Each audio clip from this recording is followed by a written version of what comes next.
Hello, hello. Anybody out there? Can anybody hear me? Hello, Elaine. Hello, Elaine. It's from Seinfeld, in case you didn't know. Sorry I'm late. Had to tend to the children. The children needed tending to. Like a farmer tends to its crops, I tend to my kids. We'll get better. We'll get better as the night goes. How is everybody doing? How's everybody doing? This music in the background is driving me nuts already. So, getting rid of that. That's better. That's better. How in the heck is everybody doing? Over the starting time. Mark at 0, Smokey. Near over the line. That's a foul. That is a foul. Wendy Miller's here. My mom is here. Happy belated birthday, mother. Love you. John Fritz is here. Christine Vasco. How's it going? Michael S. Whiskey Barrel. Good evening. Good evening to you, Michael S. Larry 3R is up in the house. Daniel Southerland. How's it going, Daniel? Danger, oh no. I thought I missed it. No, you didn't miss anything. You've literally missed nothing. You've missed nothing so far. Oh, you know what's weird? This. I let my niece use this chair to eat chicken nuggets at the counter yesterday, and never mind. I thought I was up here. But really, I don't know. I don't know what's going on. Thought I was just tall. I thought I knew why, but I did not know why. I was wrong. Jeff Perkins is here. Jonathan Eady, what's happening? Chris Miller. Teddy Ballgame 25. What's going on? Looks like Trev didn't live stream tonight. Looks like he's on his honeymoon. Looks like Trev's on his little honeymoon. Couple of Jeff Frig. Those two, right? Wow. They'll really turn some heads.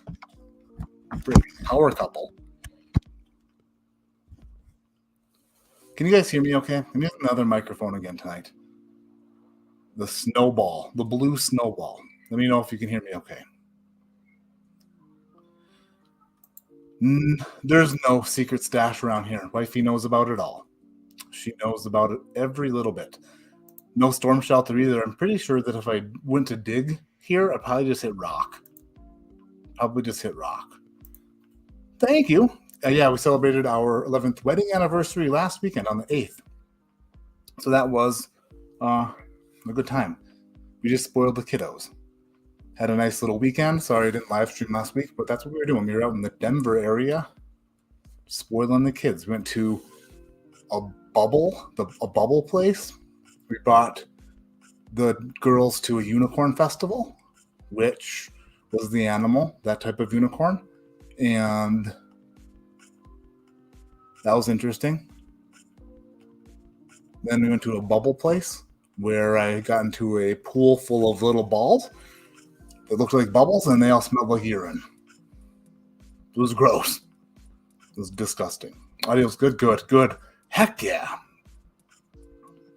Glad that everybody can hear me. That's nice. CJP Bourbon. Bowling with Porter sounds like such a fun time. Wish I was closer to Bourbon, Missouri to see you work your magic on the lanes. Yeah, you know what?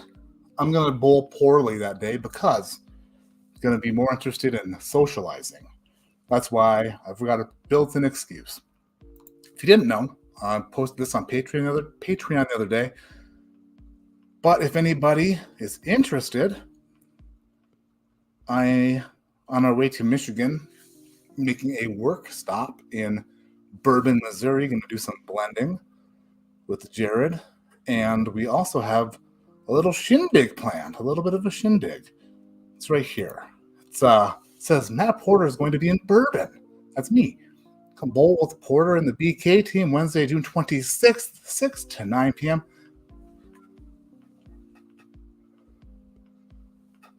There. Limited numbers available. Grab yours now. Location will be emailed once purchase is made. Ticket includes all bowling costs food and non-alcoholic beverages, Barrel King pours will be available to purchase from the bar. So, will there be prizes?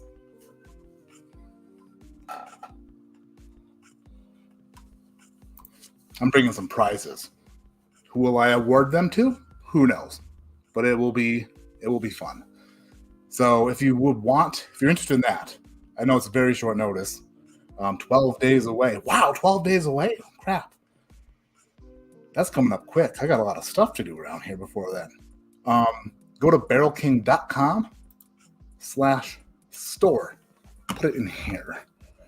barrelking.com/store. And it's like $25 a ticket. Super cheap. Do some bowling, do some eating, get some Barrel King pours at the bar. Oh yeah, get this off the screen. If you're interested, I think it'll be a lot of fun. Spoiler alert, that was in fact here, and I know, it was so gross. And then I was like, how these have never, ever, ever been cleaned. There's no way to clean them. There's no way that they've ever cleaned them. Unless they cleaned them with urine. That's what it smelled like. Oh, thanks, ADHD Bourbon. Congrats on your 11th anniversary. She's put up with me for 11 years.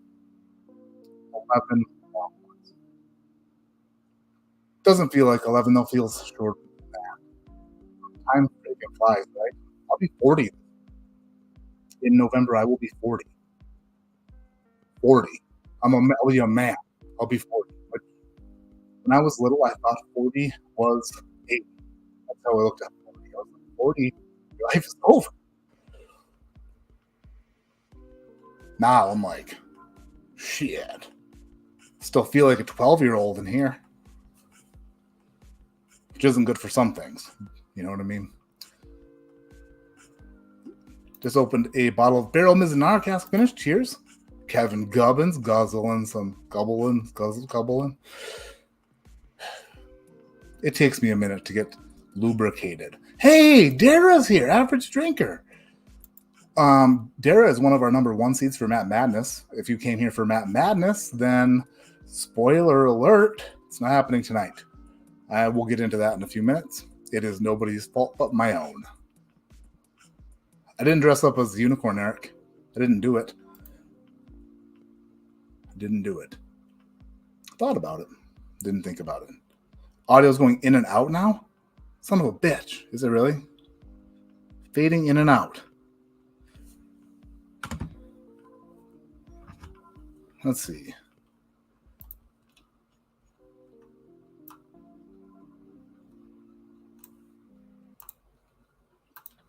Let's see if this is any better. Turn that background music off. Maybe that will be better. Audio going in and out. Let's see if this gets any better now. If not, then I will switch it. I'll switch it to the other mic. Matt, my brother, I said the same thing when we turned 40. Seemed old as a kid. It seems so old. So old. No, it's not. Audio is still good. Well, if anybody else has issues, tell me, and then I'll switch microphones. Oh, see, Dara's it's their boo-boo internet. Yeah, where my parents live, it's probably bad where they're at. Do you go in and out? Yeah. All right, just let me know if it gets worse again, and I'll switch. But so this is what we're doing tonight. I have my results from the Ascot Awards. I've got a sheet down here. I've got an Excel, the Excel sheet pulled up. We're going to go through my results from my tasting and the surprises on there. Some major surprises. I'm going to taste through a few of them. And then I want to do a head-to-head with a 1792 single barrel that I purchased at a store versus 1792 single barrel that I tasted for Ascots. People always say that they think distilleries send in like honey barrels or something for these awards. And I've never heard a judge talk about that. So there's no better time than now to talk about that. I've got a bottle that I purchased and a sample that was sent. I will compare them. I'll do it blind. I'll compare them to see if one of them is any different than the other, if they're drastically different or if they're around the same. We'll see. We will see. Did you give Traveler a double platinum? Dylan, we'll get there. We will get there. Why are you, what do you call it? Burying the lead? Is that what that's called? Burying the lead is something. Burying the lead is something. I'm not sure if that applies to that or not, but it is something. Also, shit. Oh, we're going to talk about Matt Madness. We have our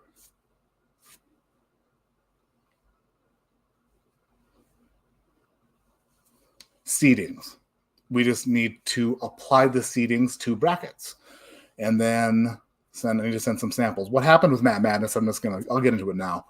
I tried to do, and this is just me being an honest guy, I tried to do way too much at once, and I got stressed about it, and then I didn't do anything.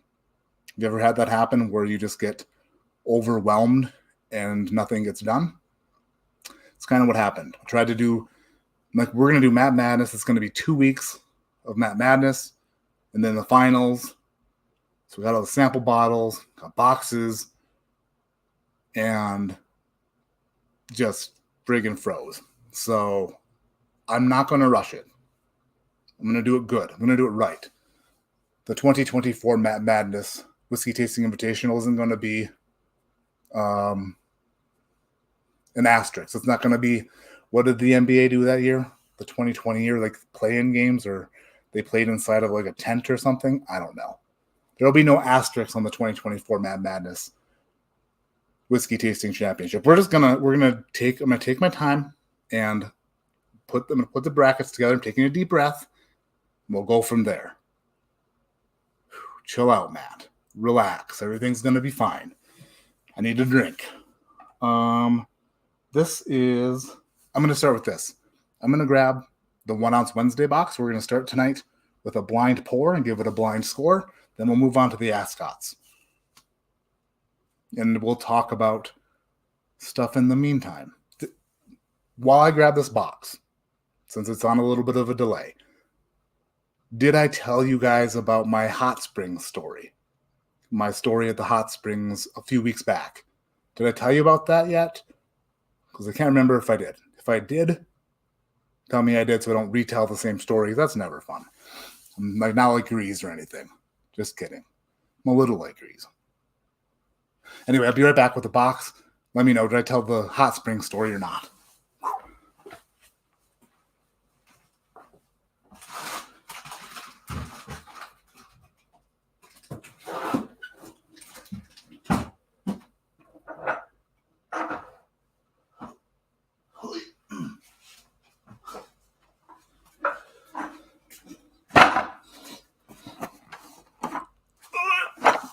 Ooh.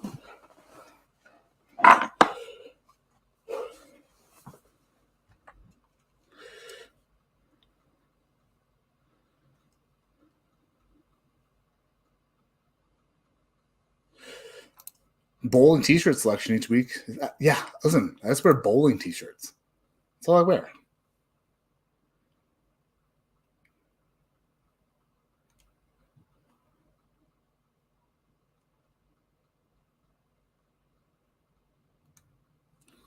How did the Julie like Wheel of Confusion get its name? Julie like made it. She made it. She made me that wheel. I named it the Wheel of Confusion, but she handmade it and sent it a couple years ago. Spoiler, that's what it is. That's what it is, a spoiler. No spoilers. Oh, so I told that story already. All right. My brain's just bad. Just a bad brain. Okay, got a glass. Get on the box.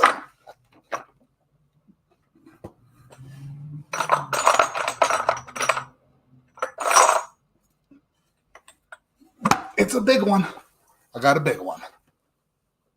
I grabbed a big sample. That's what I meant to say. I grabbed a big sample. There, I dropped it. America.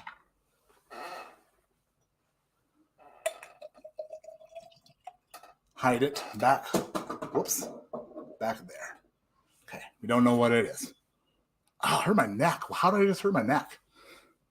I don't know. Oh, that's dark. Wait, that's cloudy. Is that cloudy? It's dark, but is it cloudy? Can't tell if it's dark and cloudy. Yeah, that's cloudy. That. Oh, man, you can't really see it.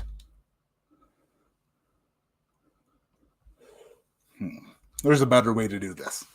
There's a better way. If there's a will, there's a way. If there's a will, there's a grease. That's what I always say. If there's a will, there's a grease. Yeah. Yeah. It's a cloudy bugger.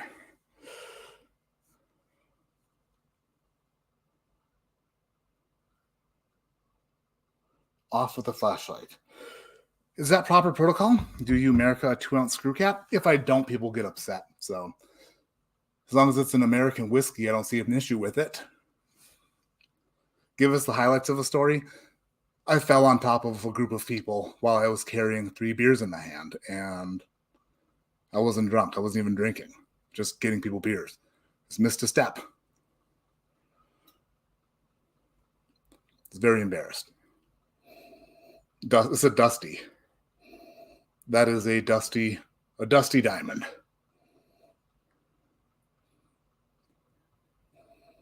Wow. This smells like it came out of a decanter, possibly. 1980s or earlier, something. Sweet tarts.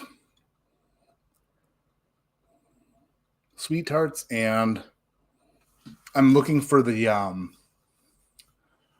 circus peanut, the orange circus peanut. I'm looking for that note to see, because I get that on Jim Beam decanters. Maybe a little, no. It's sweet tarts. It's like a library book filled with very old sweet tarts.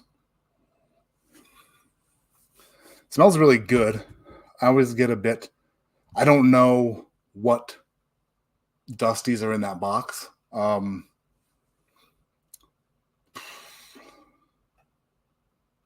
Yeah, I don't, especially in a big one.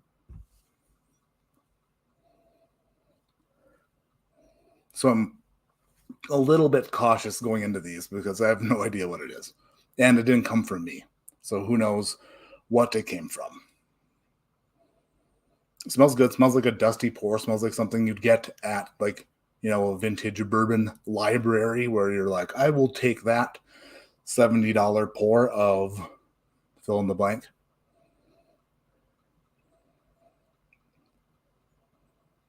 You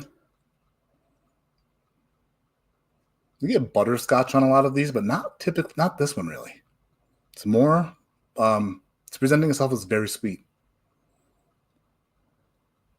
Huh. All right.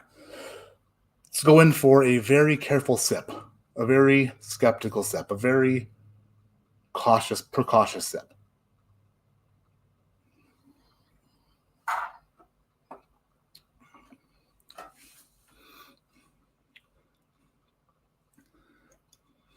That is very low proof. It is not striking me as anything.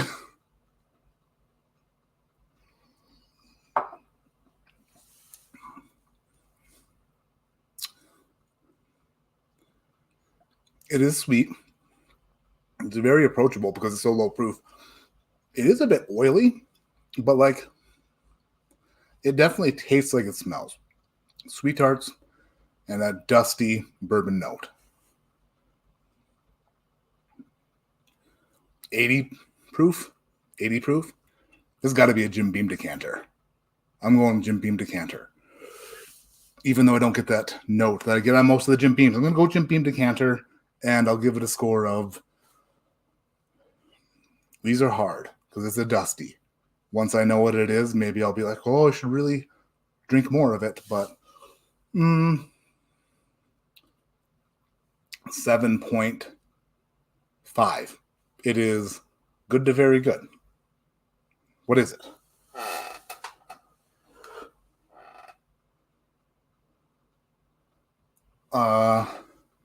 Who sent me this? Was this might be from Jim Misselli. I'm not sure.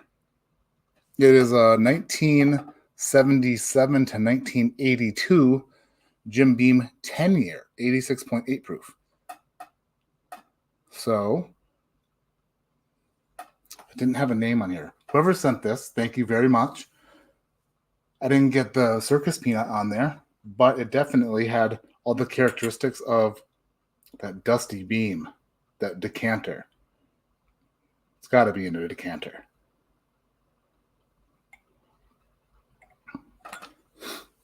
All right. Feeling good.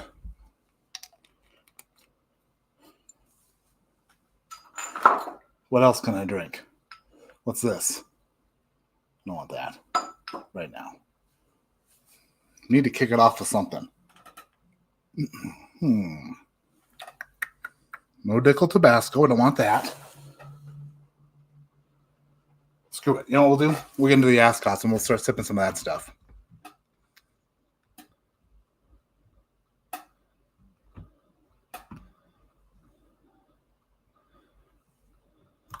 Orange candy peanuts is never something I'd be able to spot. I've eaten my fair share. As a child, well, now I just tasted it for a second, yeah. As a child, I definitely had some of those. Supposedly they're banana flavored. I had no idea, but that makes sense.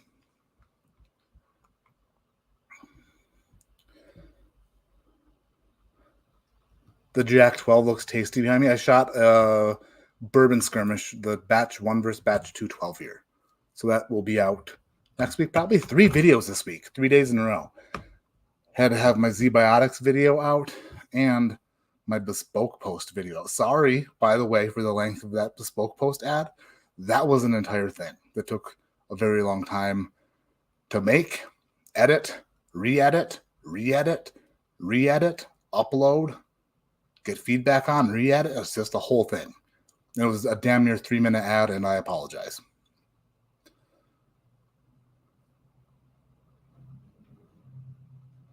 Please forgive. It was a 17-minute video, though. So 3-minute ad, 14 minutes of me being a dum-dum. Favorite candy bar? Depends on the day.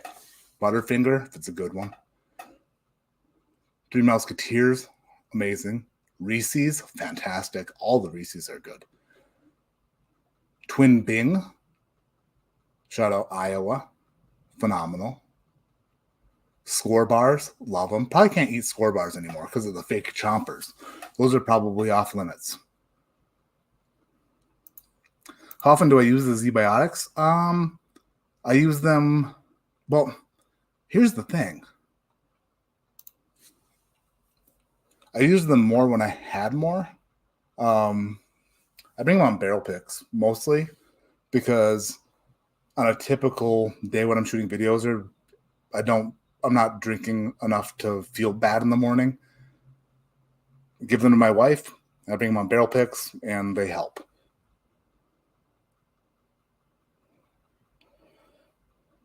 Favorite candy bar flavor note you can get in a whiskey? Favorite candy bar flavor note? A red Charleston chew. I love a good red Charleston chew note. It's like the cherry chocolate. That one. I like that a lot. Yeah, that's probably it. Snickers and Kit Kat are my jam. Jason Mounts. You can keep the Snickers. Kit Kats are pretty damn good, though.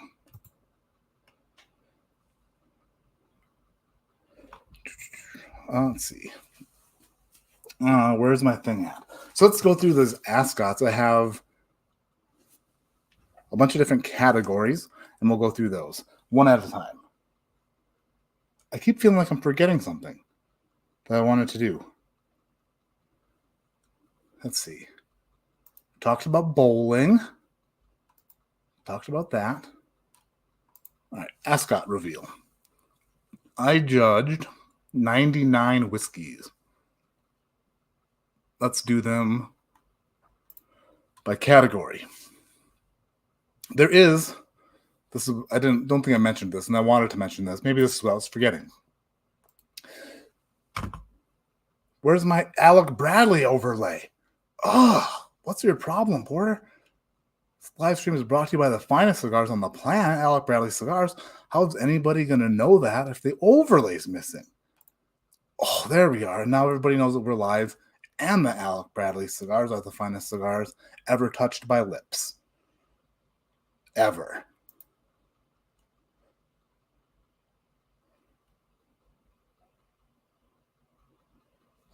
Chuck, top two bourbons to gift to impress.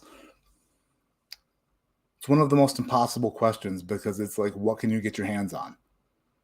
I mean, it's actually a very loaded question because I don't know what you can get your hands on and I don't know who you're trying to impress. If you're trying to impress a beer drinker, then it don't really matter. If you're trying to impress the CEO of Shits and Grins, which is I don't know, trying to make up a toilet company that gives you a sticker every time you poop. He loves bourbon a lot, then he's going to take a lot more.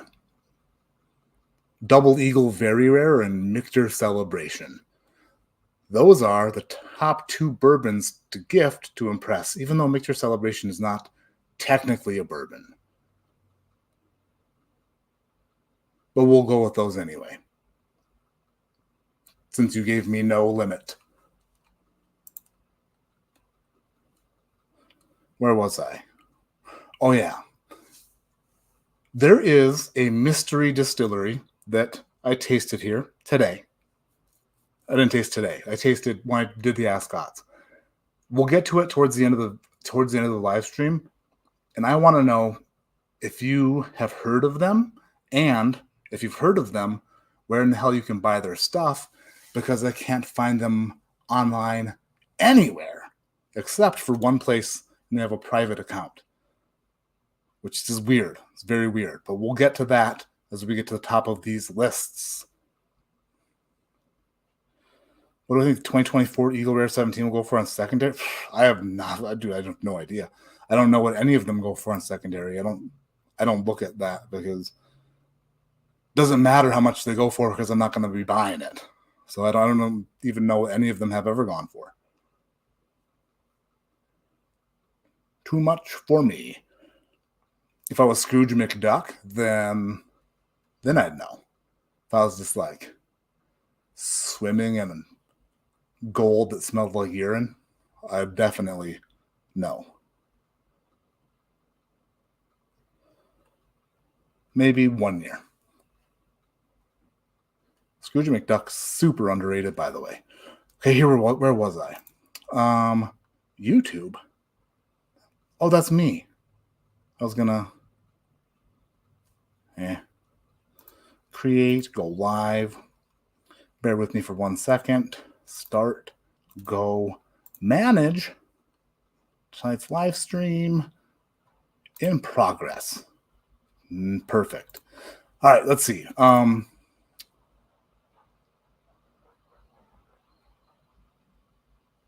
It's raining here, which is weird. Never rains here.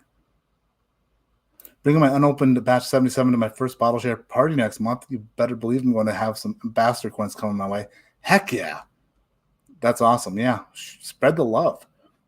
Lots of gold members. Make them gold members. That 77 got these temps. And 77 is going to pay for the finale too. The final chompers. That's a special bottle. Thank you for picking one of those up.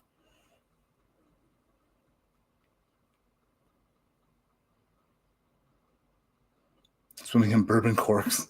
If you were Scrooge, couldn't you just buy Sazerac and get every release you want? I wouldn't want to own Saz. That would not want that problem. I would not want that problem. Okay, so let's do these in some sort of an order, a porter order by category. Because if I went with like top scores to bottom scores, it wouldn't really make a lot of sense because they're in different categories. So let's do this. Let's start with deselect. I don't want all of them. Deselect them, and then we'll go down to. So there are a bunch of different categories here. Let's start with this. American Rye Whiskey. American Rye Whiskeys. My Ascot went like this. Oh, I only had 3 American Rye Whiskey samples. I have other American Rye Whiskey samples as well. They're just like, finished and stuff, or different categories. But for this category, American Rye Whiskey, I tasted 3.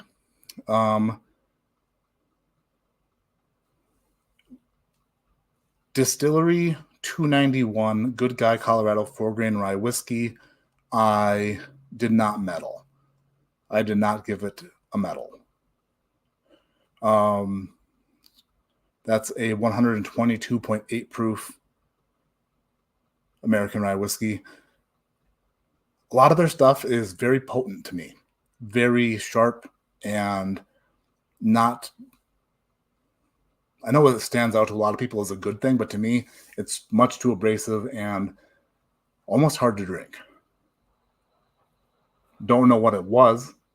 And so, I mean, it's a continual thing. If I give it these scores year after year, not knowing what it is, and then surprised it's still the same type of scores, obviously it's something I don't feel like is an enjoyable pour.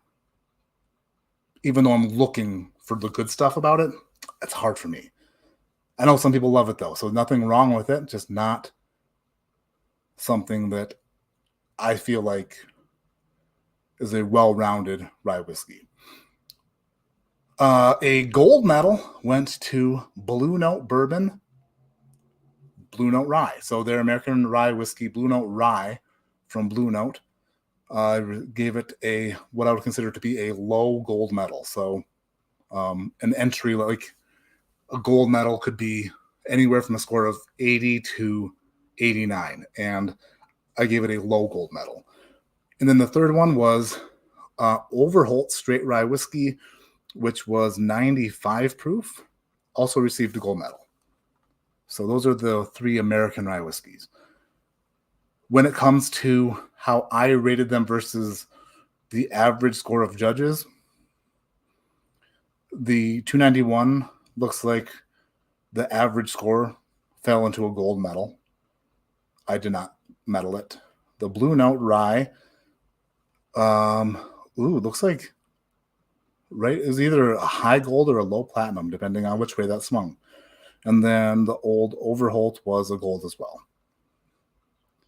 Interesting. So that's those. Moving on. Special barrel finished ryes. Let's do those. 1,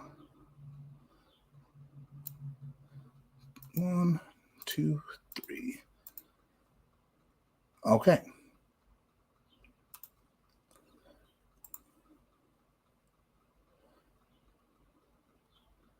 What's up, Fly Fisher? How's it going? Who's Darkwing Duck? Darkwing Duck isn't Darkwing Duck? Was that Daffy Duck? Right? Or no? Pretty sure that was Daffy Duck. I'm not sure. I don't recall. So we have next category is the special barrel finished rye whiskeys. One of them was so Dark Arts Whiskey House, straight rye whiskey finished with toasted Amberana oak staves. I did not medal. I put it on the verge of the gold. I did not medal it. close. It averaged into a gold medal, but I did not medal it. Amburana to me is really hard to do right. It's very difficult to do correctly. And tasting it in a flight, or when you're tasting other things, sticks out like a sore thumb. And it's just hard to make it consistent with, a good, well-rounded whiskey. Gold medal went to listen. Did not see this. Oh, here he is. Here it is. I gave a score of 80, which is a minimum score for gold medal, to Distillery 291. Colorado Whiskey Batch 14. Colorado Rye finished what?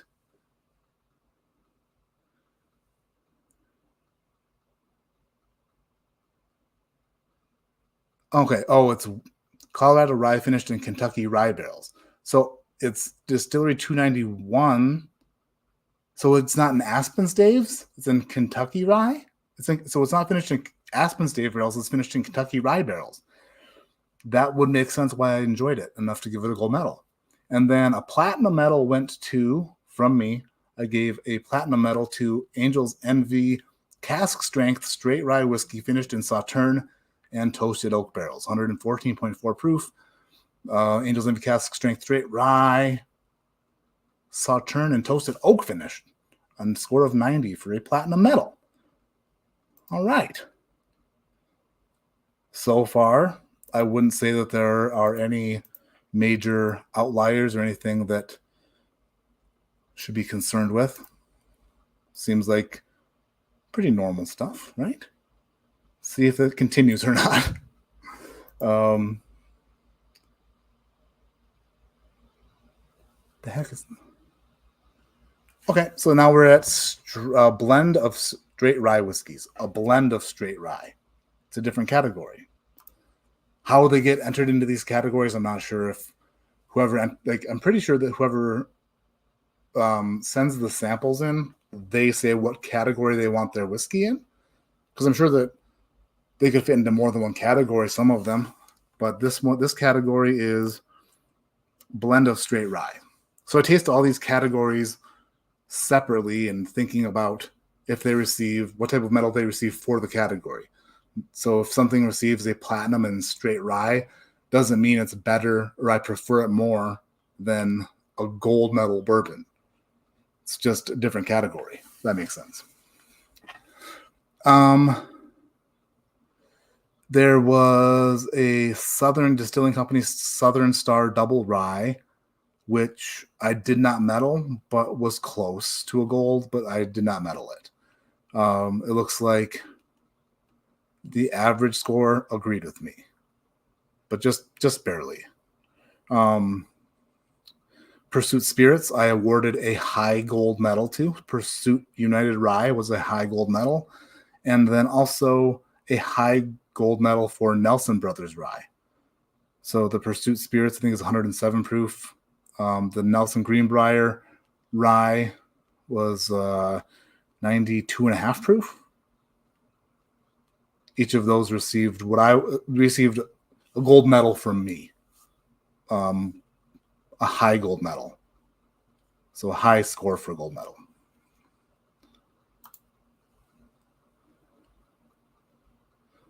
Let me know when I start getting to things that you guys think I flubbed up on. Let me know. Tell me what you think. This one is wheat whiskey. All right, wheat whiskey. Got 4 of them. 4 wheat whiskeys.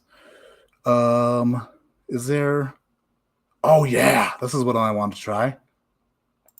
Here we go. Yes, happy National Bourbon Day, everyone. Happy National Bourbon Day. I don't know why I didn't say that right at the beginning of the video.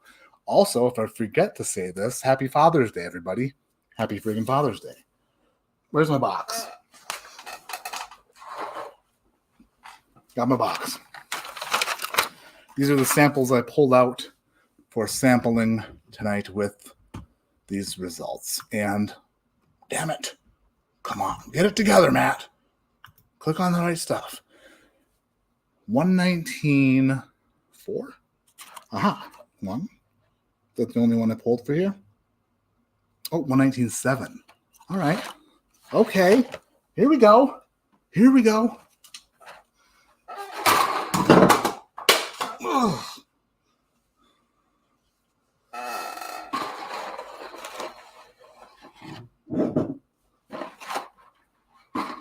Whoops. Okay. I want to taste these as I go because sometimes they're surprising. Sometimes I get surprised with stuff. So there we go.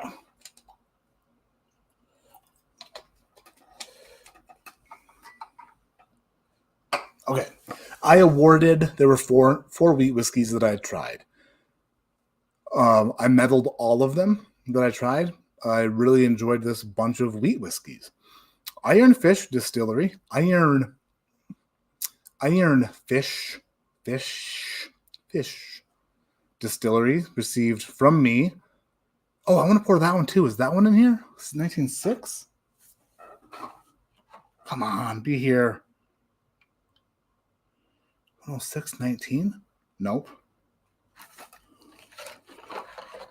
Crap. Huh. I'll have to find that later because I want to try it because I've never heard of it. I'm getting ahead of myself.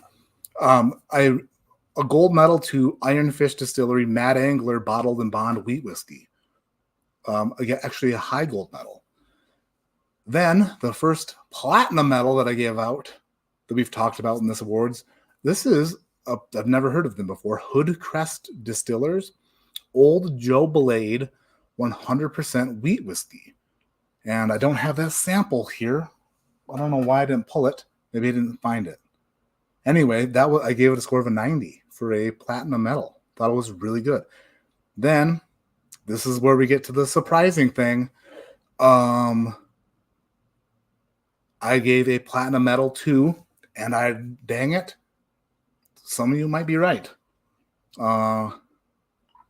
Frey Ranch single grain 100% wheat whiskey batch number 2, which is 100 proof.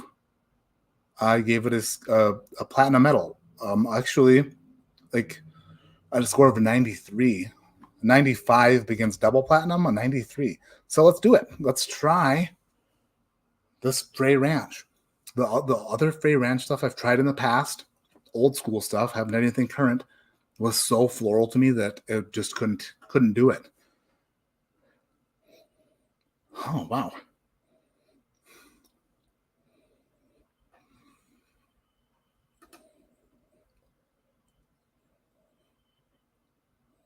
That smells very nice. What's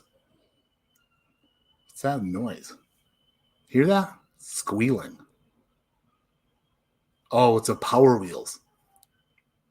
Now we're driving for real. Very caramelly and toffee. Yeah. Now that I know that's Frey Ranch, if I put my nose in it deep enough, I do pick up a little bit of flower, a little bit of florality, but it's hidden under sweetness and candy.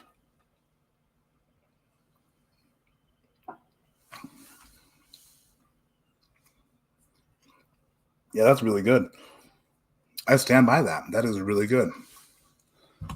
Tea's ready. Bardstown Origin Wheated is so good for real. Let's see if I'm not sure if I tried that one or not. It'd be in the wheated bourbons. These are just wheat whiskeys. So,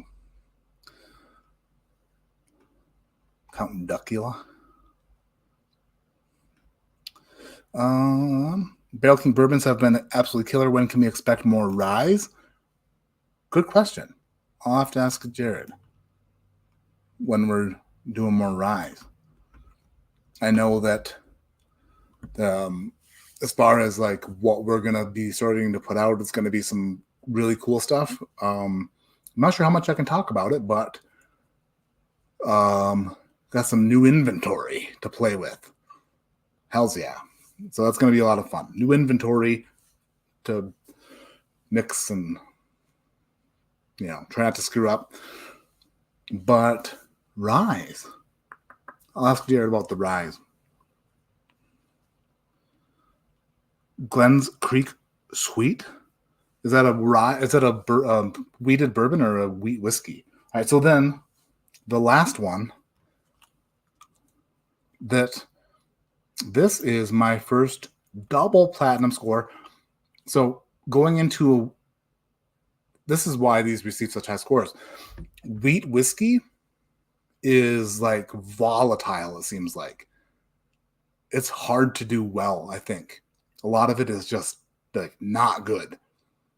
Tasting through these, I was like, oh wow, these are really like the Frey Ranch is a platinum wheat whiskey.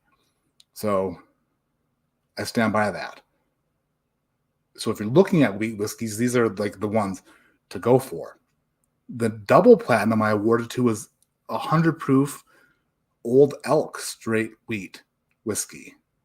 And I've had a lot of the Old Elk finished bourbons, not a lot, a handful that I haven't really loved, but blind this straight wheat whiskey I really liked.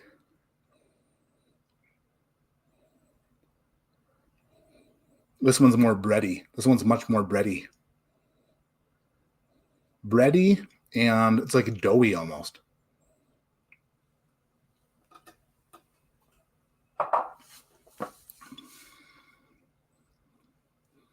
That is damn good wheat whiskey.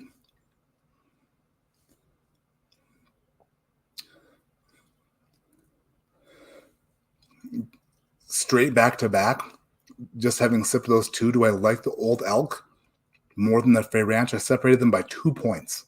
And it looks like the average score, so I'm not crazy.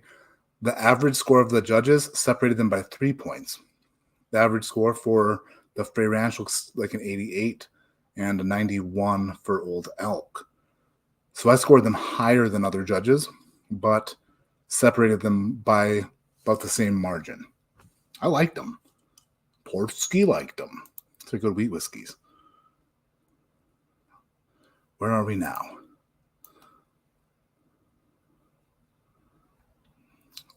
Here we go. Special barrel finished whiskey. Click, click, click, click, click. Okay. 1, 2, 3, 4, 5. 5 special barrel finished whiskeys. I awarded all of these gold medals except for one, and Jason Calori gonna slap me in the face if he sees me.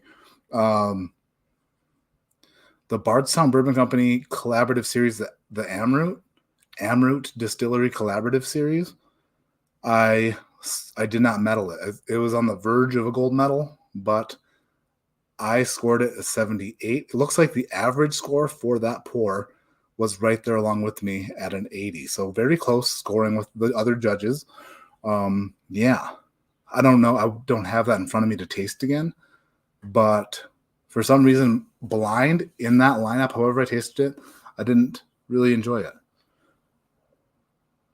I don't know what I felt was wrong with it, which is what ultimately, determines whether or not it medals. I don't just not medal it because I don't like it. There had to be something that stood out to me as like a flaw or like not a medal deserving whiskey. So I don't know what it was about that. But a gold medal I gave to a very low gold medal I gave to Whiskey Acres Distilling Co. Bourbon whiskey finished in maple syrup casks. Gave it an 80. So it must have been a sweet treat. 116.4 proof maple syrup cask finished bourbon. Well, if you look at me, it's the weight of my heart. Then a gold medal, 1 point higher than the Whiskey Acres, is a Woodinville straight bourbon whiskey finished in port casks. So a gold medal I awarded to that.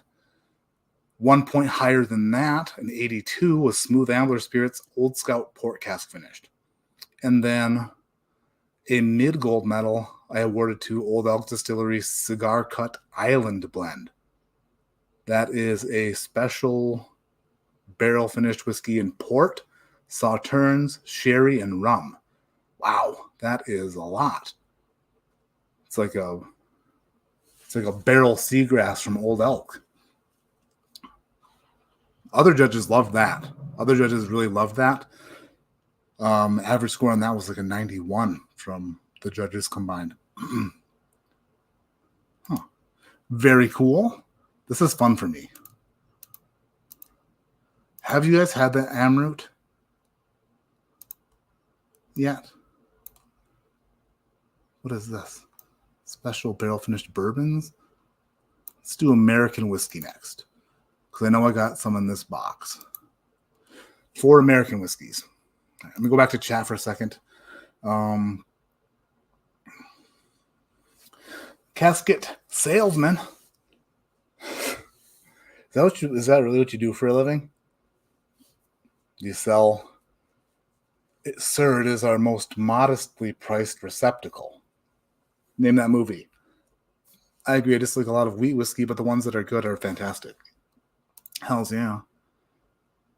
Frey Ranch Farm Strength. I think those are the ones I tried that were very, very botanical. That was a couple years ago, though. Wheat whiskey seems to be better when it's the 90 to 100% wheat. Yeah. I'm trying to think of some of the lower percent wheat whiskeys that I've enjoyed, but I can't. My brain's not working in that direction, whatever that means. Eric B., I had an Old Elk weeder that had some funk to it. Too funky for me. Gave away the bottle. Funk to the point of black licorice. Was that the a wheated bourbon or a wheat whiskey? Because I also think I've had a wheated bourbon from Old Elk that I wasn't a fan of. Franchises in the house. What's up, Gary? The wheat you like is larceny barrel proof. A little bit of nutty. Like a little nuttiness, do ya? You love the Amroot ginger candy. All right. Sorghum barrels? The hell sorghum? Sorghum barrels. What is sorghum again? Nailed it. I fortunately do not do that for a living. That's good. I mean, I'm sure that... I don't know why I said that's good. There are people out there who do that for a living. And I don't know if I'd probably just cry every day if I had to tell people what box to bury their family in. Speaking of casket salesman, one time I went on a... Okay, why do I read that? Okay, I haven't finished what I'm reading. I'm just reading this out loud before I read it to myself. Will I regret it? We'll find out. Speaking of casket salesman, one time I went on a date with the girl. Afterwards, went back to her place to watch Con Air. And she had a casket in her living room as her TV stand. Yeah, that is awesome. Oh, man. That is something else. More info, please. How did it go? Can you tell me how the evening went? Did you leave? Did you stay? Did you bury the bone? Just kidding. That was bad. Bury, because the casket. So I should have stopped myself. Jason Busey, what's up, Buse? I greatly prefer wheated bourbon over wheat whiskey. I had a pure wheat whiskey a while ago and it tasted like drier than Jason. They're bad when they're bad. There's no getting around it. If they are not good, then they will lock themselves inside of a PA booth and announce it to the entire world. Did you judge any Woodinville whiskey? Huh? Sipping a Muscatel 100 proof pot still, and it's good. Oh, it's good. It's good. Yeah, I tasted a port finished Woodinville. I think I gave it a gold medal. We already went through that one. So far, I think 1 Woodinville, and I think I got a gold medal. Or maybe 2 Woodinvilles. 1 or 2 so far. Thrasher, what's up, Thrash Daddy? Maddie joining late, so I don't know if you discussed, but was the Smoke Eye Hill bourbon in your tasting group? And if so, what did you rate it? I don't know, Thrasher, we're not there yet. We're going through them one category at a time. And we're not to that category yet. But I did say this at the beginning of the live stream, and by beginning, I mean middle of where we're at. I did taste whiskey from a distillery that I gave very high scores to that I've never heard of before and can't find out where to purchase their stuff. And I'm wondering if anybody knows about them because I have no clue. Is that Smoke Eye Hill? Possibly. You'll have to wait and see. Thank you for the super chat, though. What a guy. That Thrasher coming in, just throwing $10 around. Sorghum is a grain they make molasses out of. Okay, sorghum sounds sticky. That's what I was thinking. A little more alarming thing is she wanted to watch Con Air. That's true. Ski Mask Andy is live. Who's Ski Mask Andy? Can you believe the mouth on your son? This one? Oh, because I said Barry. Yeah. Paul P. Cheers, everyone. Finishing off some sample bottles for Flag Day and National Bourbon Day. Jack 12 Batch 2 and Ben Holiday Bourbon Lore. Both are terrific. Heck yeah. Those are good ones. I just looked at that Bourbon Lore bottle today and thought, I need to revisit you.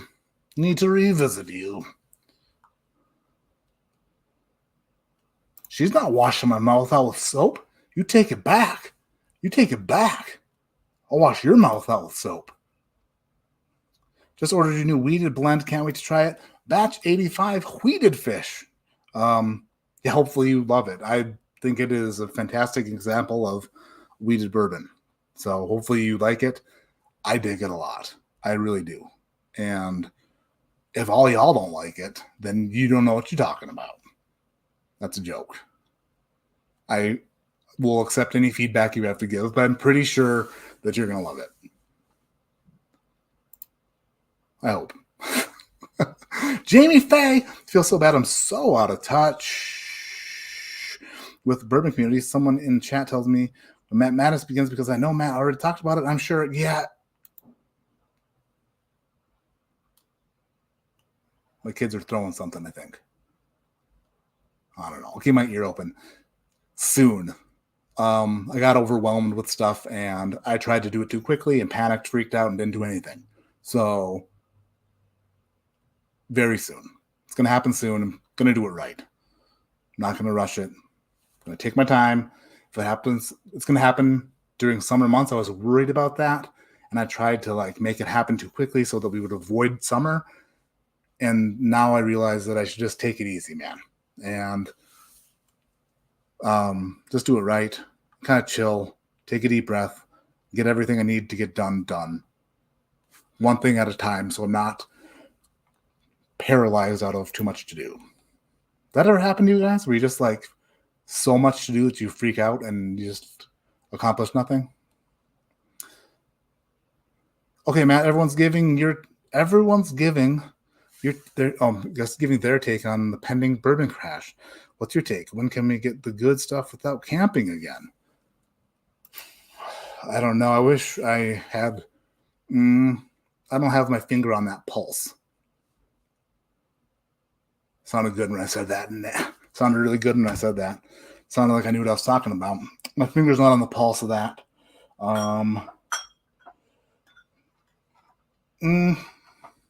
So I think this happens every year around this time. People start to think that, the bourbon bubble is going to pop. I think it's just summertime. I think that the weather gets nice. People are outdoors again. Not everyone's talking about bourbon. Everyone's talking about going to crack a freaking Natty Light and go watch the 4th of July parade, shoot off some bottle rockets, and I think that it's one of those things where come fall, everyone will be excited again. Everybody will be fired up and bourbon will be bigger than ever. But I don't know. I can't be sure about it. Why is everyone saying that it's crashing? because of the dumping of the barrels. People are selling barrels for cheap and stuff.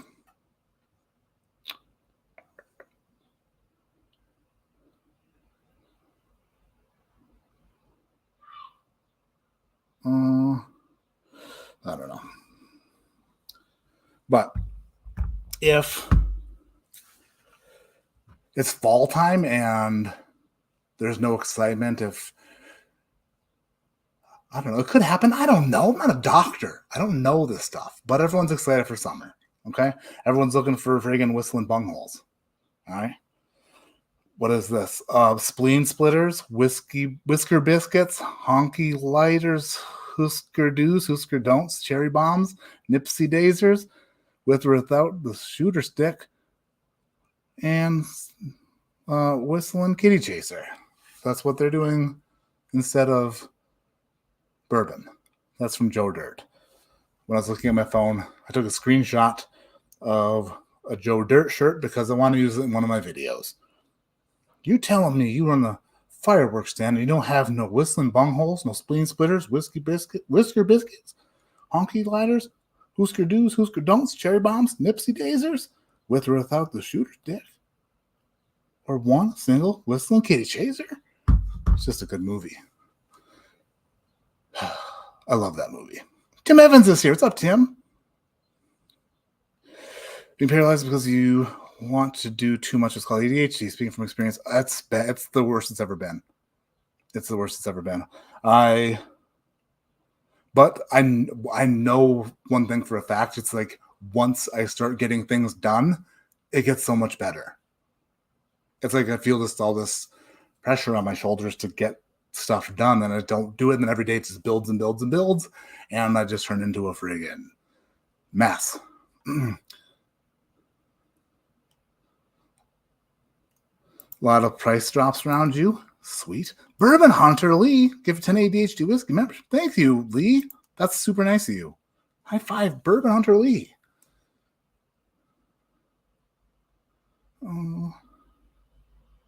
I keep hearing they're all still glass shortages. Really?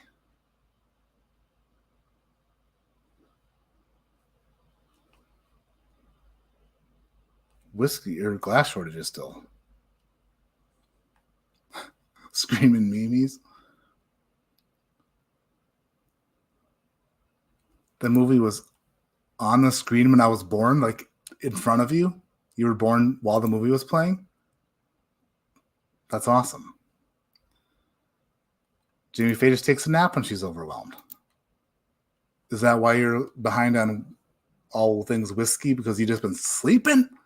Get out of bed, Jamie Faye. Get out of bed. Stressed like the rest of us. You know what I mean? All right, let's see here. American whiskeys. I tasted only 4 American whiskeys. How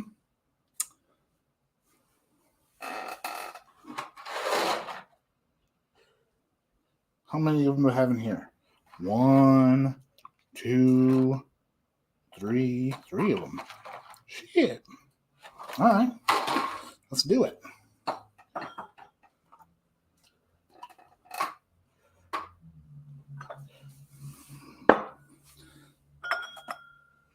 Out of the 4 American whiskeys that I judged 2 golds, a platinum, and a double platinum.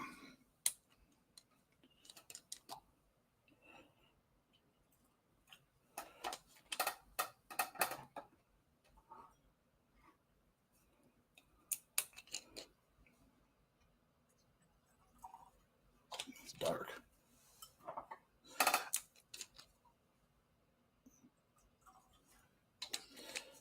The gold medal was,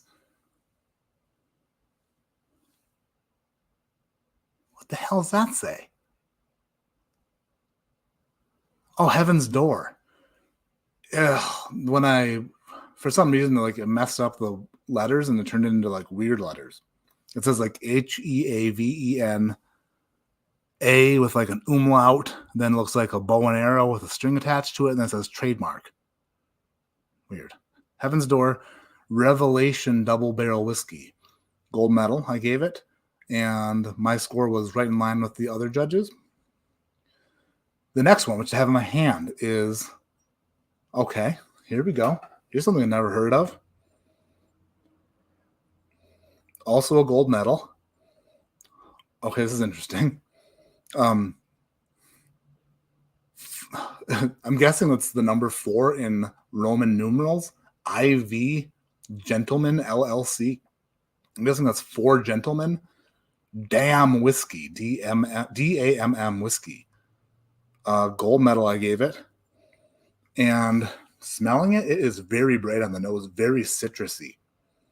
Very citrusy and almost sharp. Huh. 90 proof.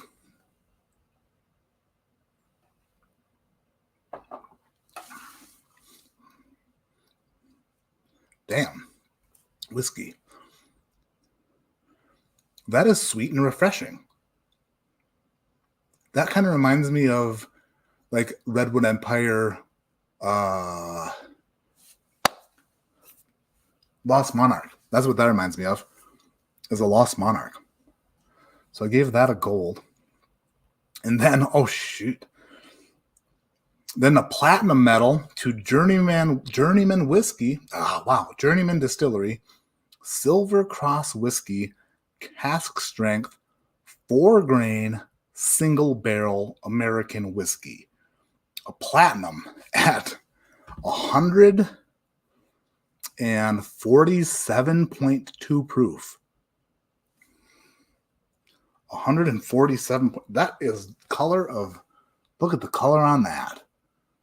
That is like a shot of espresso. If espresso did not wake you up, but put you down. That smells like blackberries, like a blackberry cola. Yeah, wow. Wow. Whoa.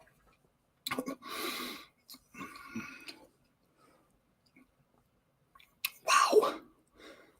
That is a 1-2 punch right here. Everything.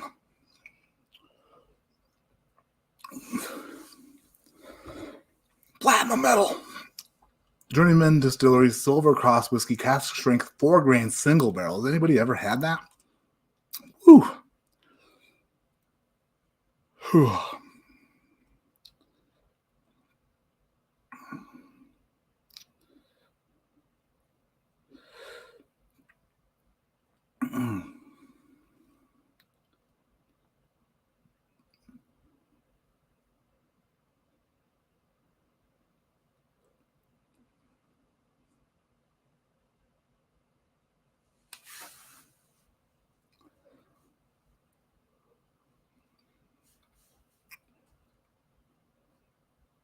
Huh.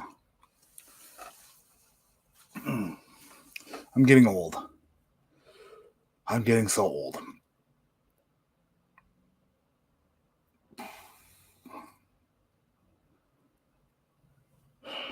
Go trying to fringe it up, dirt. So sometimes when I eat, this is okay. It used to happen only with hot pizza. If I ate pizza too fast and it was too hot, it like did something in my system that made me nauseous. Now, as I get older, it doesn't only happen with pizza, but like anything that's tomato sauce or if I do like boneless chicken bites in the air fryer that have like a barbecue sauce on them, if I eat them and they're too hot, like the temperature is too hot, I get this super nauseous feeling immediately in my stomach, and I'm like, oh, it's gonna be bad. Then it goes away. This is the very first time it's ever happened with whiskey, where I tasted that Journeyman and then I got like, that was weird. It's like a gastrointestinal something weird. Acids. But what does the temperature have to do with it then? That's only if it was too hot before.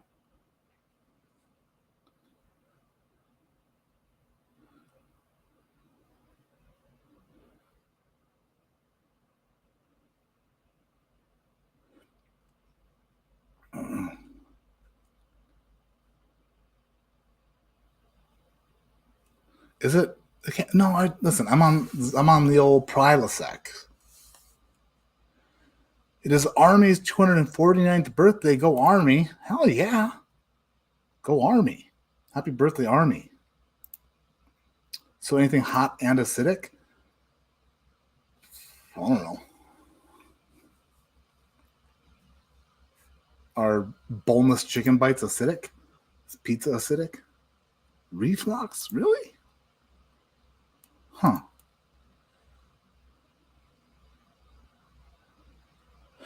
That was the Journeyman Silver Cross Whiskey Cask Strength 4-grain single barrel, 147.2 proof.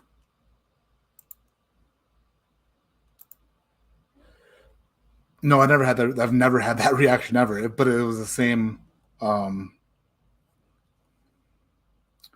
Like a reflux always gets me up here. It's like it's a burning, but it's not a burning. It's just it's like a immediate. It's like, have you ever taken multivitamins on an empty stomach, and then like 15 minutes after you do it, you're like, oh shoot, terrible idea. I shouldn't have taken that cheap multivitamin on an empty stomach because now I feel like I'm going to throw up.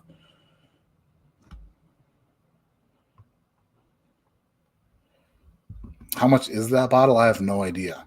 I don't know. They don't list the price. Esophagus spasm? That sounds right. That sounds right. All right, so now the top American whiskey that I tasted, I gave a score of 95 to a double platinum. At the time, I knew that it was an American whiskey, 107 proof. That's all I knew. And I awarded it double platinum, and the other judges were right there with me. Very close to the same score. It is. It's funny because now that the name of it is the product name, the Tennessee Trial, the company name, the Baptist Bourbon Company, 107 proof, the Baptist Bourbon Company, the Tennessee Trial. I awarded a double platinum to. And now that I know that the name is the Tennessee Trial, I feel like I can pick up some Dickel on here, maybe. But I really liked it when I tried it. Let's go for a sip.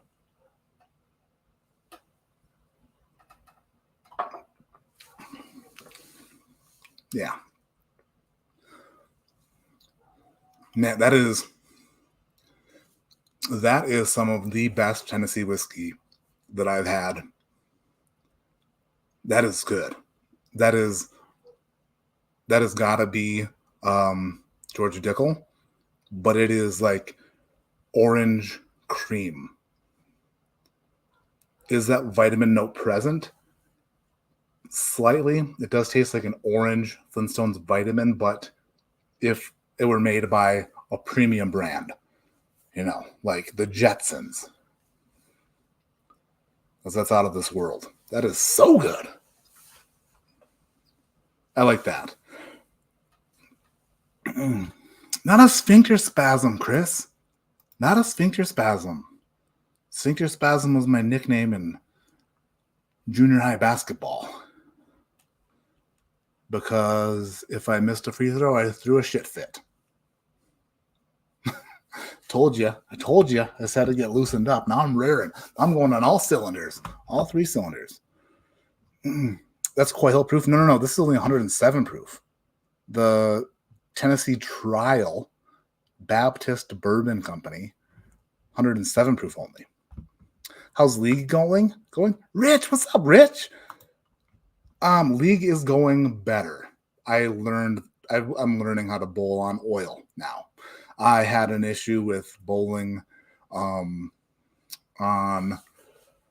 was so used to bowling on just beat up lanes that when the fresh house shot, I was like, this is going to be easy peasy. It wasn't. None of my balls reacted the way I was used to them reacting, and I bowled how I thought I should bowl, which didn't work. So now I'm bowling like I bowled on the other lanes except for a bit more aggressive, and I don't care about what other people are doing. I'm hooking the son of a bitch. I'm 2 fingers, no thumb, high rev rate. I'm just letting it rip. That radical hitter is just doing all the work. And the hammer hazmat, radical hitter, and then I actually polished up my new Arctic Vibe. Got an Arctic Vibe, which I thought was going to be in the middle of the hitter and the hazmat, but it didn't really play well. I thought that was a bit slow. I polished it the other night, and then I got to play right a bit, and that thing just like, on the end, she's sharp, but did really well with it. I struck with that ball over and over and over again on one lane. On the other lane, couldn't figure it out. It was one of those strike 9, like strike, leave a 10 pin, strike, leave a 10 pin, strike, leave a 10 pin kind of games. That's what I did. But I'm feeling so good, so much better with League now. I'm friggin' ready to rock. Wish League was every night. What's up, Cameron? Friggin' Drums and Drams is in the house. What's up, Cam? There are sphincters in your stomach too? Shut up. You shut up. It's disgusting. House patterns way different than tournament oil patterns. I hear this is how I might have already told you guys this story. I don't know. This is how. What's the right word? Shit. Terrible at words. Oh boy. How. Never mind. Ridiculous I am. So I hear. From what I understand, a lot of professional bowlers don't like bowling on the house shot. They don't like it. They prefer to play the lanes wide. I don't know. It's just something that they don't like to do. A lot of them aren't great at it. So I just associated myself with a professional, since I was bad at the house shot. I was like, you know what? Maybe I'm just too good. Maybe I'm just too good for this house shot. As I bowled an 87, rolled in a triple roller bag with another bag on top of it. So 4 balls I rolled in. And I got about 20 pins per ball. Just about one game. I said, settle down, Matt. Still think I'm better than, a professional. 2 fingers, no thumb. Oh, Dylan. Bad Dylan. Bad Dylan. Down Dylan. Bad. All-time favorite whiskey if you're stranded on a deserted island. What is the one whiskey you would want with you above all others? Man. King of Kentucky. King of Kentucky is king. I absolutely love King of Kentucky. It hits me in all the right spots. It's phenomenal. I love King of Kentucky. I'd just go with that. It's my jam. Tony also bowls thumb out. Yeah, so when I was younger, it just was easier. It was easier to bowl without a thumb in the ball than it was to learn how to bowl properly. And then as I got back into bowling, now that I'm almost 40, I tried to learn how to bowl properly and realized it was still easier to learn to bowl better without a thumb. So that's what I did. I am what some consistency experts would consider to be very inconsistent. This week was 142, 192, 188. Last week was like 180, 124, 196, I think. It's like we're approaching the 200s at league, but there's always a game in there that just goes terrible. Terrible. Sorry, Rich just got me, by the way.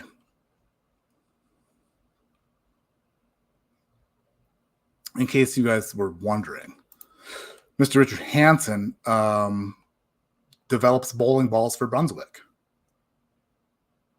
and track and all those guys. So he gets me pumped when he talks about bowling balls. I'm like, Rich is here. Let's talk about bowling. He probably comes in, says bowling, and then knows that I'm going to go off on a tangent and leaves. The bowling alley manager must have found out you were coming, so they made the lane conditions as tough as possible. You know what? That's probably what happens every single time. Every time.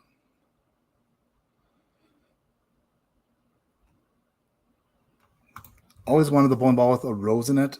Yeah, but European bowling champ in 91. Not to brag, though. Suck now. Listen, if you were good in 91, I know that the game has changed a lot in the last 30 years as far as everything goes, but I'm sure that you could still roll. Take the one off those scores, they sound like my scores. Richard Hansen's still here. By the way, Richard, I'm going to be in Michigan the very end of June. You haven't missed the Traveler score, Larry. Larry. Do you know what you've done, Larry? Is this your homework, Larry? Do you know what happens, Larry? Do you know what happens, Larry? Do you know what happens? Sorry. Big boom. Back to Lebowski. Have you bowled Candlepin? No, I've never bowled Candlepin. I'm going to be in Michigan early August. Whenever I'll be in mid-Michigan the end of June, and then Upper Peninsula for the first 2 weeks of July, and then I'll be back in Lower Michigan, mid-Michigan for Pours in the Barn or whatever. I know, Josh, I want a 600 series bad. We'll get there eventually. I'll probably bowl like my first 600 series will probably be like 250, 100, 250. That'll probably be my first 600 series. All right. Sorry to go off on a bowling tangent. Couldn't help it. Richard's here just talking about bowling. And I play with all of his balls. Which is funny to say, but it's very true. It's so true. Play with Richard's balls.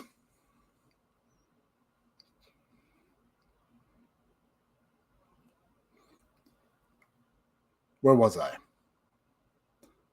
Oh, yeah, we went through all the American whiskeys. The Tennessee Trial was the last one. The Baptist Bourbon Company was the double platinum winner. So where are we at now? Moving on. Special barrel finished bourbons. Special barrel finished bourbons. Click, click, click, click. Any more? Here we go. Special barrel finished bourbons.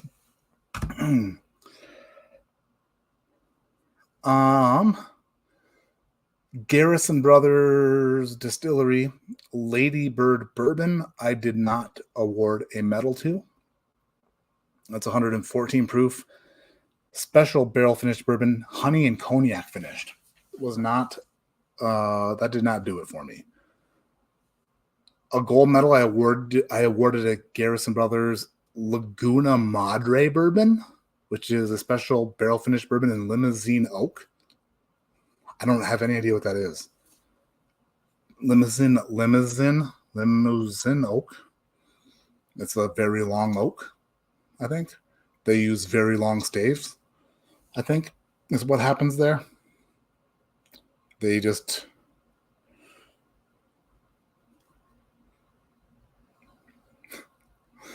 It's a bad joke. Doc Swenson, Exploratory Cask Garyana finished bourbon, received a platinum medal from me, a score of 91, which was a little bit higher than other judges. Then a high platinum, so a Doc Swenson French Oak Exploratory Cask, also the same score, 94, so a very high platinum, and also a very high platinum for Foregate Kelvin Collaboration 5. I awarded a platinum bordering on double platinum to special barrel finished bourbon Mariposa Sherry and Anejo Dark Rum casks. Foregate Whiskey Calvin Collab 5, 117 proof. I gave a platinum medal bordering on double platinum. Those are fun.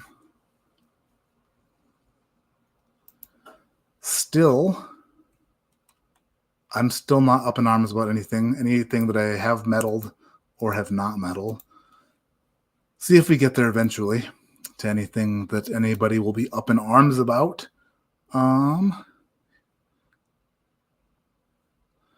Do I want to do this one now or save it? Let's do it now because I'm going to lose my place if I go out of order. This one is single barrel bourbon up to 10 years. Single barrel bourbon up to 10 years. 1, 2, 3, 4, 5, 6, 7, 8. I tasted 8 of them. 2 of them I did not medal. Luca Mariano Distillery Francesco Viola. Oh my gosh. Luca Mariano Francesco S. Viola Signature Bourbon. Voila Signature Bourbon. I did not give a medal to. And then the Distillarium Single Barrel Bourbon, 96 proof. I did not medal either. It looks like I was right in line with other judges for the Distillarium, and I scored the Luca Mariano Francis S. Viola Signature Bourbon a bit lower than other judges. Whatever. So those 2 I did not award a medal. Moving up the list, a gold medal I awarded to John J. Bowman's Single Barrel Virginia Straight Bourbon Whiskey, 100 proof. Also, okay, here we go. This might be my first. I think I pulled it though. 106.16. Is that in here? Yes. I have never had this before. And it looks like I awarded it a gold medal. It is actually, and my score was a bit lower than other judges. Forbidden Bourbon, single barrel. Isn't that Forbidden Bourbon? That is, shoot. I forgot.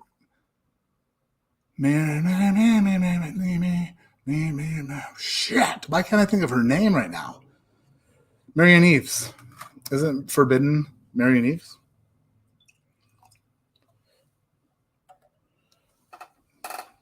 I awarded a gold medal to that.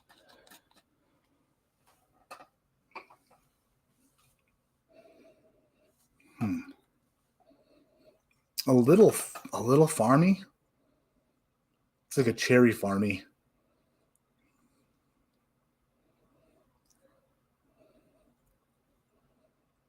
Yeah, it smells good.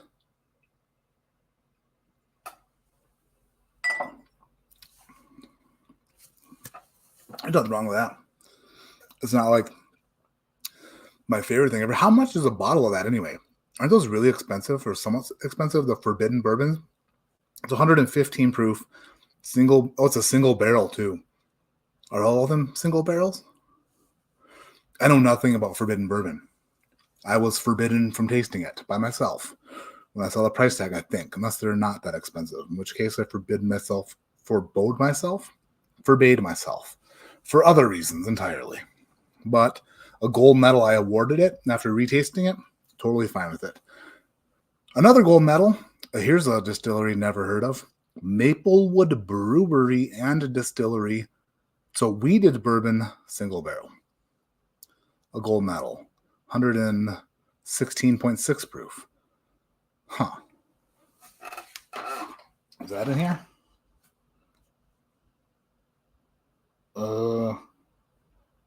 Nope. Oh, here we go. This is one I want out for sure. And then it's 19, 6, 16. Which one is this? Oh, I just tasted that. That's a forbidden. Okay, so moving up the list, a gold medal bordering on a platinum medal. I gave it a score of 89, which is right on the border. Like, part of me wanted to give it a platinum medal. The other part of me didn't quite know if it was platinum worthy, but the average score was a 90. So it's like right there with what I was thinking. Dix and Dedman's Gem of Kentucky single barrel, 108 proof. Really, really liked it. So then that was a gold bordering on platinum medal. I awarded it ultimately a gold. Now, a platinum medal I awarded to this here, a Heaven's Door single barrel, 122.8 proof, single barrel bourbon up to 10 years old. I don't know anything about it as far as like what state it's from or anything like that. I just know that it was good enough to receive a platinum Heaven's Door single barrel, 122.8 proof. And then the highest score that I gave any of these single barrels came from the Sazerac Company, 1792 distillery, 1792 single barrel. I awarded a score of 94. Was that score higher than the average judge score? Yes. But for some reason, I really enjoyed it. So this is where we get to this. Is All Heaven's Door, Tennessee? Okay. $170 for a 5-year. Yikes. Yeah, there's no price given on any of these, just proof and $150. Shiza. Most Forbidden is batched. Okay. Has Jack Daniels put any of the single barrel proof in the competition? I don't think I tried any of them. You should do a barrel pick at Evernorth while you're there. Yep, it's in the works. It's definitely in the works. What's up, Tim? Tim Doherty, not to be confused with Tom Doherty, the other no-thumb bowler that's,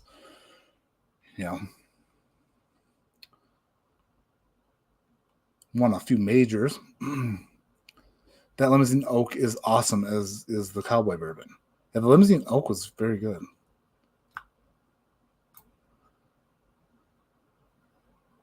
One of the first bits of info I got from a friend when getting into bourbon was stay away from fancy bottles. Only reason I've not tried it, I think. Well, yeah, they're like Lusty Claw. I still want to buy a bottle of Lusty Claw, and I see it everywhere, and I'm like, I should just buy one. The one with the eagle stopper, like with the gold, like the American flag. Yeah, I should just buy a bottle one day. All right, this one was okay. So this is what I wanted to do.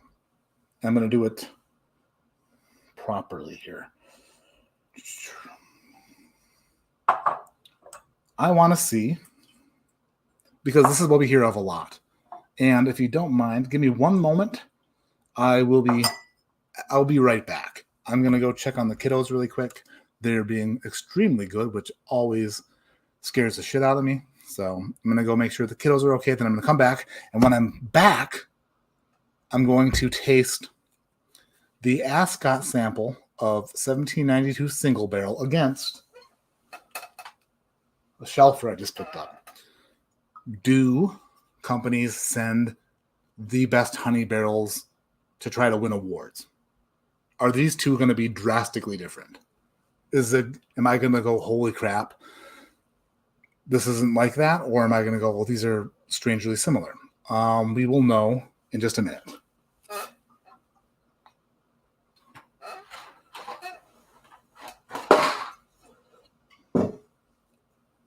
After I go check on the kiddos. Be right back. Bear with me after these messages.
Sorry about that. I am back. I went upstairs and I was like, you two are being so good. And my 7-year-old daughter goes, my nose is really hairy. The hell? It's not even hairy at all. Kids. My nose is hairy. All right, let's get this 1792 single barrel experiment underway. Stickers. I thought I just saw stickers somewhere.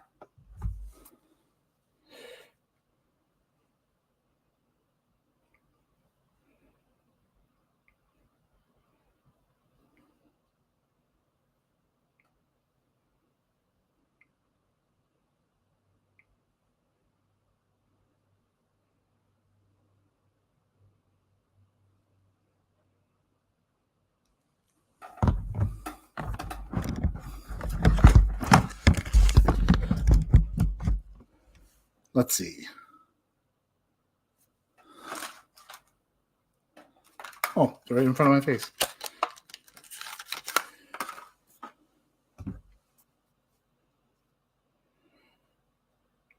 One moment.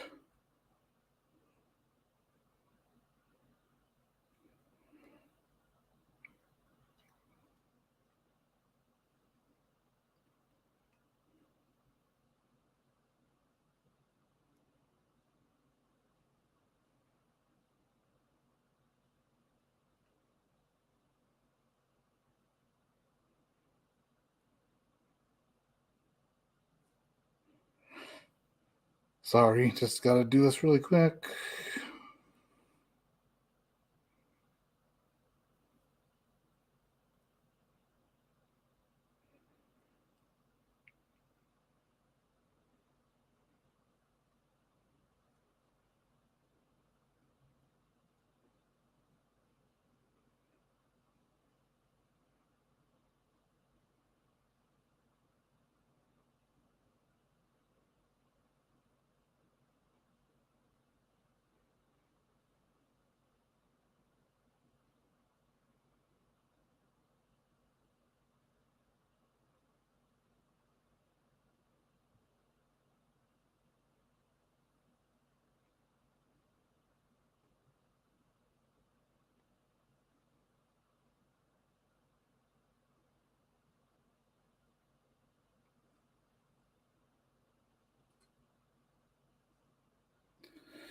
All right, sorry. Let's see here.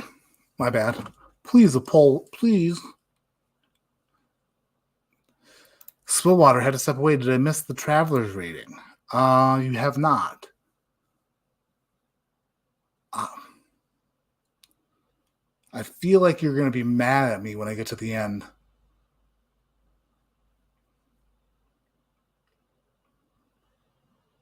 I didn't get a traveler. I didn't review travelers. I didn't get it. I did so. Spoil. I don't want you to have to wait around thinking that I'm going to tell you that I judged travelers because I did not get that sample.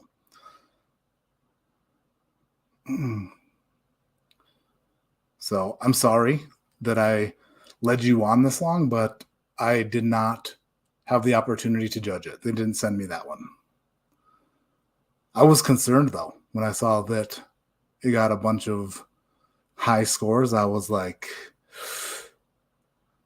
yeah, sorry, Swillwater. Stick around, though. Don't go anywhere. Chapter 8, Little Book. Which one is that? Which one's what is in Chapter 8 of Little Book? I got the Chapter 7 that I still need to review.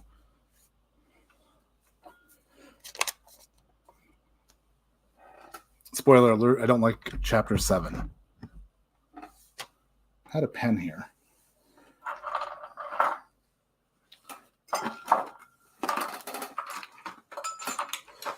Everything is a disaster. Everything's a mess.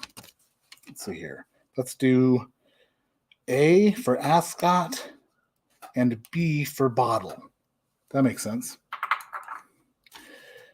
A for Ascot and B for bottle. So I gave the 1792 single barrel a score of what I say 94, which was a platinum bordering on double platinum. Yeah, 94. So let's see if it is much better than a regular shelfer or not. Which sample number was it? Or the right thing? 1068. Where did I put? Oh, right there. That's easy enough. A for Ascot.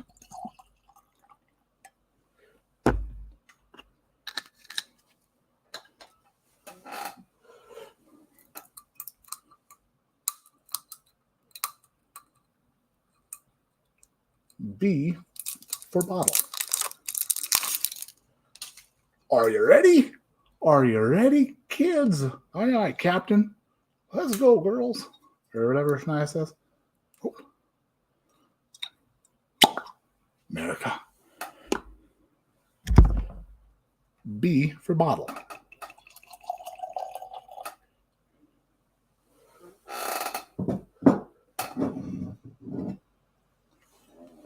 Same level. Yep. Close enough. Close enough, I say.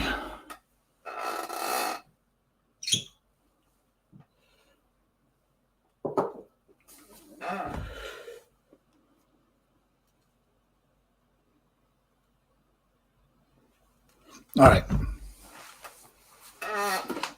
Julie, like Wheel of Confusion. One of them. Two of them. Did I already forget which one is which? Yes. But.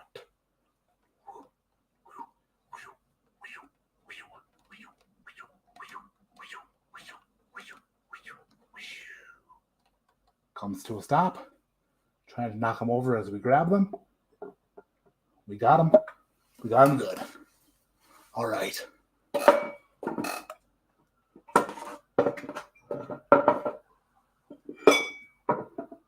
Shoot. I'm gonna put these here. I knocked over a bottle of Michter's and I don't want it to leak. Got it. All right. Glass one. Glass two. Let's see. Little SJ. Jason Kobe, I vote yes for the honey barrel theory because I would do it if I made bourbon. So this is Sazerac, though. It is 1792. So they're a big company. Like, would they do that? I would expect that more from like a small place trying to like garner, like 1792 doesn't need any accolades, right? It smells nice. Buried the lead. Damn it, Swell Water. I should have made you stick around.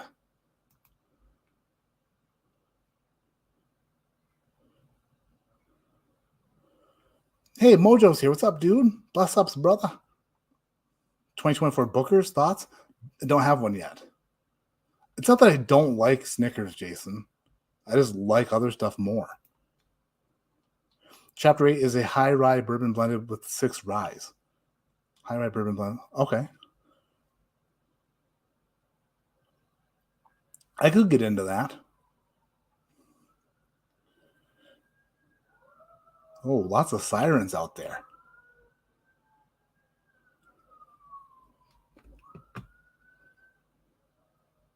Travelers didn't get a gold. I think, didn't Travelers get a platinum or a double platinum? I can't remember. I don't know. I'm not sure who tasted it. Probably Calori. Just kidding. Do they have a marketing department? Then they definitely pick honey barrels and definitely want accolades no matter how big they are. Yeah, that makes sense, Mark. What am I thinking? Other glass?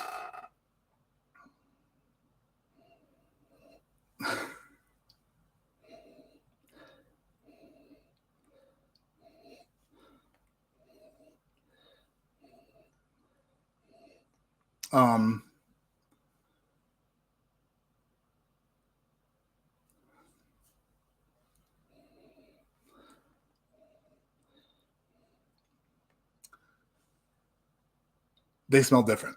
They smell different. The funny thing is, if this goes the other way than I think it's going to go, then that would be super interesting. But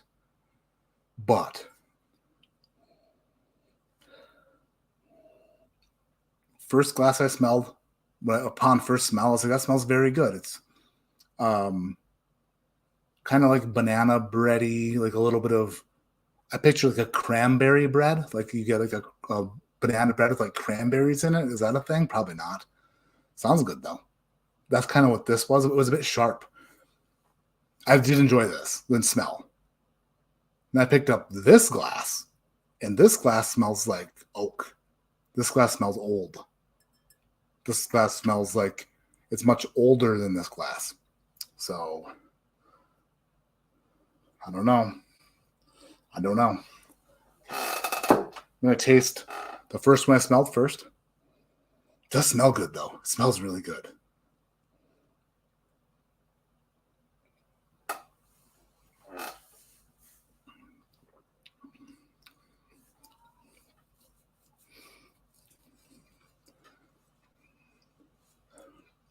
Oh, I do like that.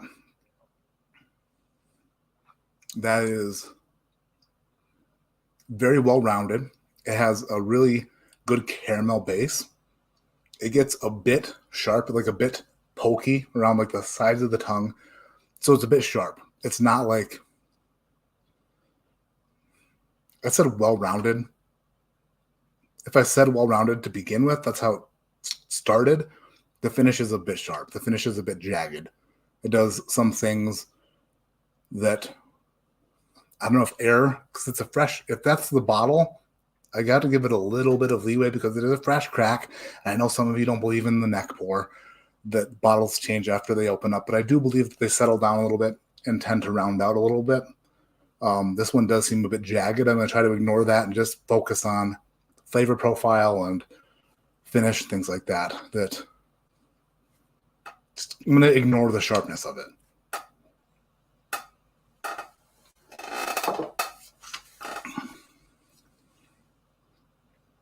I do like that a lot. Would I have awarded that a 94? Maybe. I don't know. What did I taste? Like, it depends on how, because it's in a category where you're tasting things. And then when you get to something that's different and much better, it's not necessarily saying that it's like the best bourbon you've ever tasted, but would I given that glass a platinum? I think so. The second sip, it didn't have the jagged sharpness that the first sip had. I like that a lot.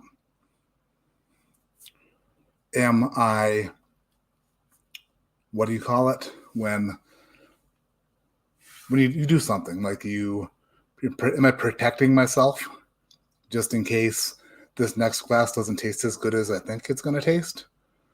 Am I pillowing? That's not it. What do you call it?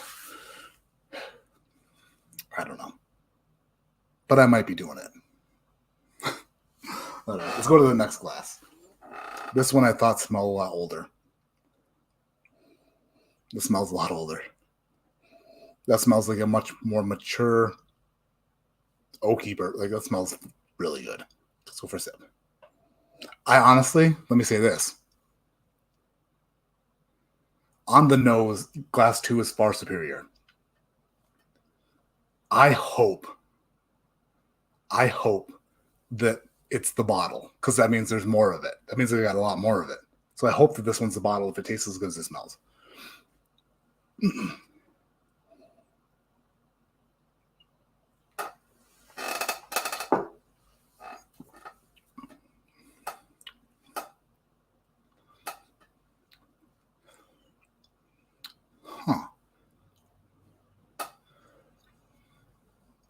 That tastes totally different.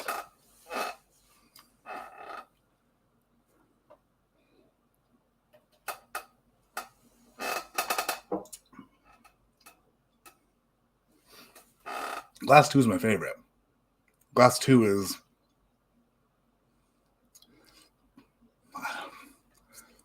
It's softer, gentler. It tastes much older,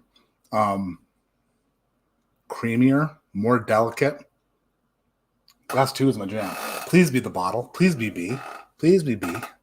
Please be B. Shit! Son of a bitch! Well, the Ascot sample was way better. The Ascot sample was much better than the 1792 single barrel I bought off the shelf. They are single barrels. They are single barrels. Did they taste within 2 years of each other? No.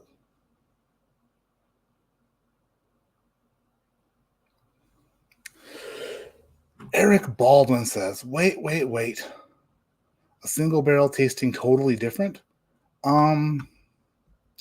Yeah.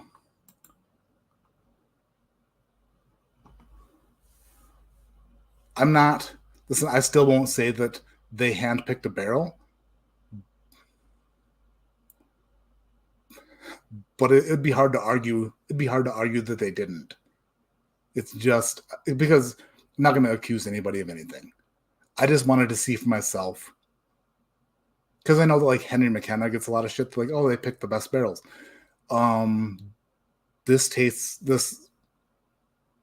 As soon as I smelled it, I was like, oh shit, this one's totally different. It's like not different in a flavor profile way. Like, I see what you mean, Eric, about single barrels being different. And they are. Single barrels are different. But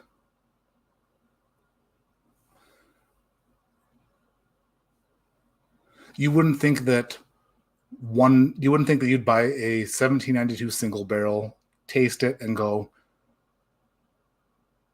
that's great, and then buy another bottle and it tastes 5 or 6 years older.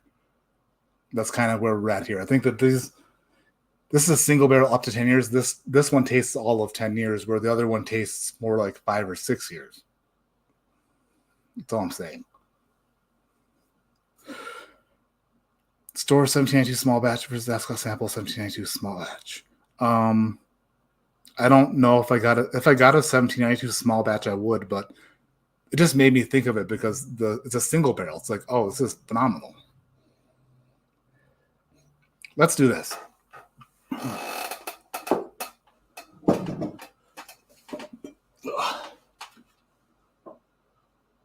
This is the bottle. That's the sample. Okay.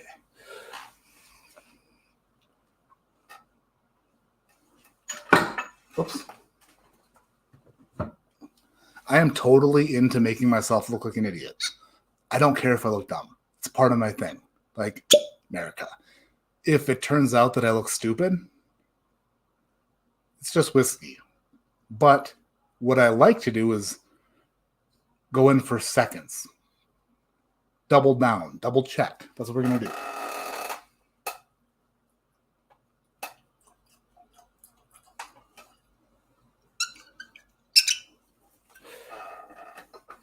Filled that one back up because I wanted the levels to be even again.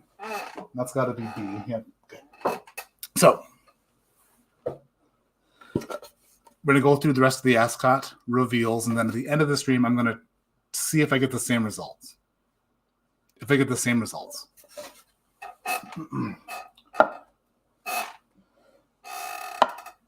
All right.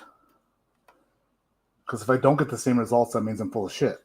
But if I get the same results, that means I ain't lying, right? I'm a tiger. I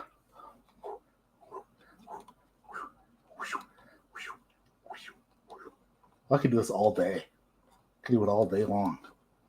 Stop. Carefully grab. Do like Wheel of Confusion down. And glasses over here. More sirens. Do I know which one is which? Obviously not. We'll go back to them blind later. Toy like a tiger. Yeah, it was a single barrel, Jason. Does it taste like the same family or wildly different? Same family. It's just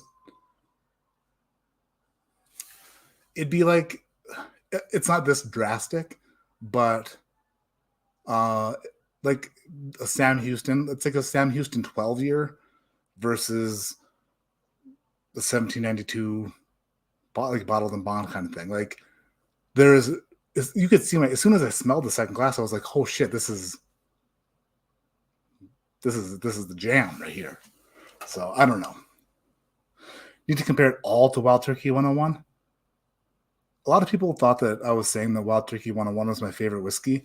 That wasn't the case when I made that video. I was just trying to make a video about a whiskey that nobody would complain about, even though there are some people who don't like Wild Turkey 101.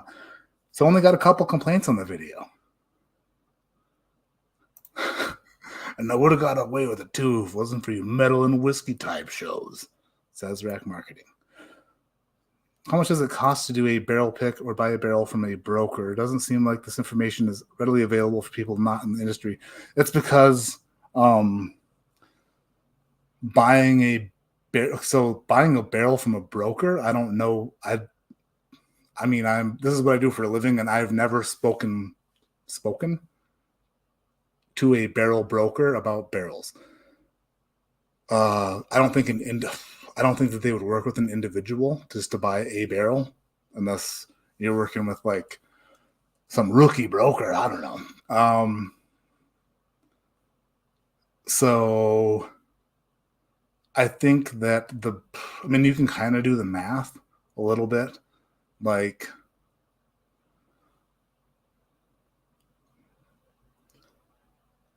a barrel of whiskey costs. So actually, it's interesting. It's actually an interesting question because buying it from a broker, you're buying multiples usually. So you're getting you'll get X amount of barrels for X amount of dollars. They don't know how much whiskey is in each barrel. It's kind of a shit show, kind of a crapshoot. When you buy a barrel of bourbon or a barrel of whiskey, when you do a single barrel pick, you go to a distillery and you choose a barrel, you're going to be charged. The people who buy the barrel will be charged by its yield. So let's say you get a short barrel and there's 100 bottles in that barrel, and you are billed like their price for it. And then of course those bottles are marked up from the distributor and then the retailer. So 100, let's say they charge you $80 a bottle for a 100 bottle barrel. It's $8,000. Most barrels, unless they're either really short or really, really old, are going to be yielding more than that. 150 bottles, 200 bottles. The price of a bottle has increased. So $15,000, $14,000, $12,000, $17,000. Like, it just depends on what the barrel is and how much is in it if you're doing a single barrel pick. But brokers don't really deal with one-offs, I don't believe. Thought Costco was selling a barrel of JD for $9,000.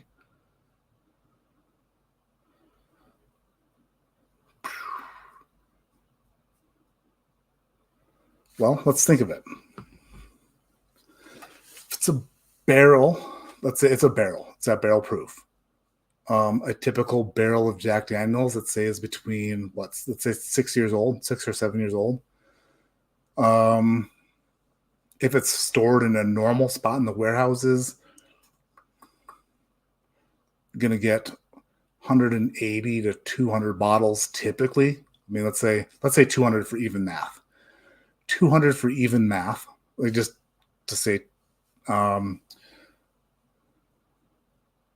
what does a bottle of Jack Daniels barrel proof go for at the cheapest retailers? $60. The cheapest you can find it. 6 times 2 is $12,000.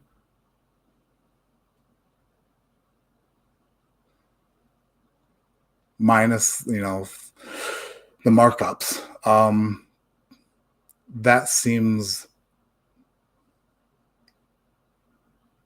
Like a Costco deal, honestly. That seems like a really good price.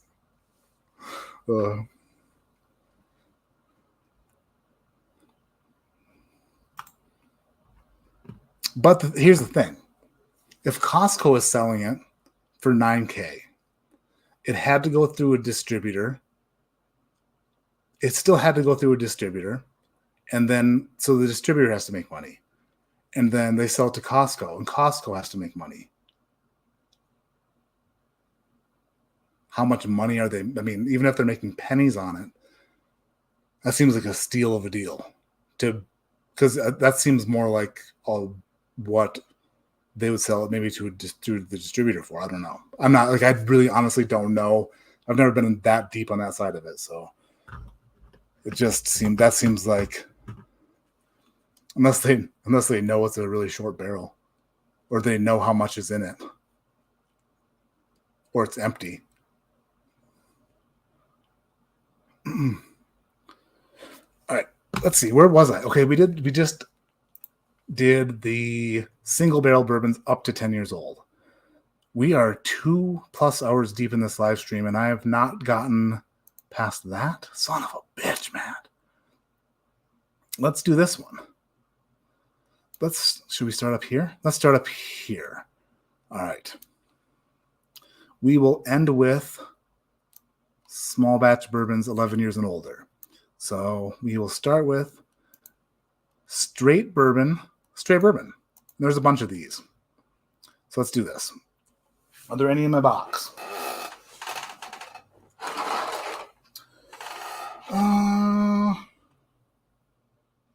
One of them that I tried, it was okay. So no, not really. I'm going to spill whiskey. I've got whiskey glasses everywhere. So this is straight bourbon. That's just the category, straight bourbon.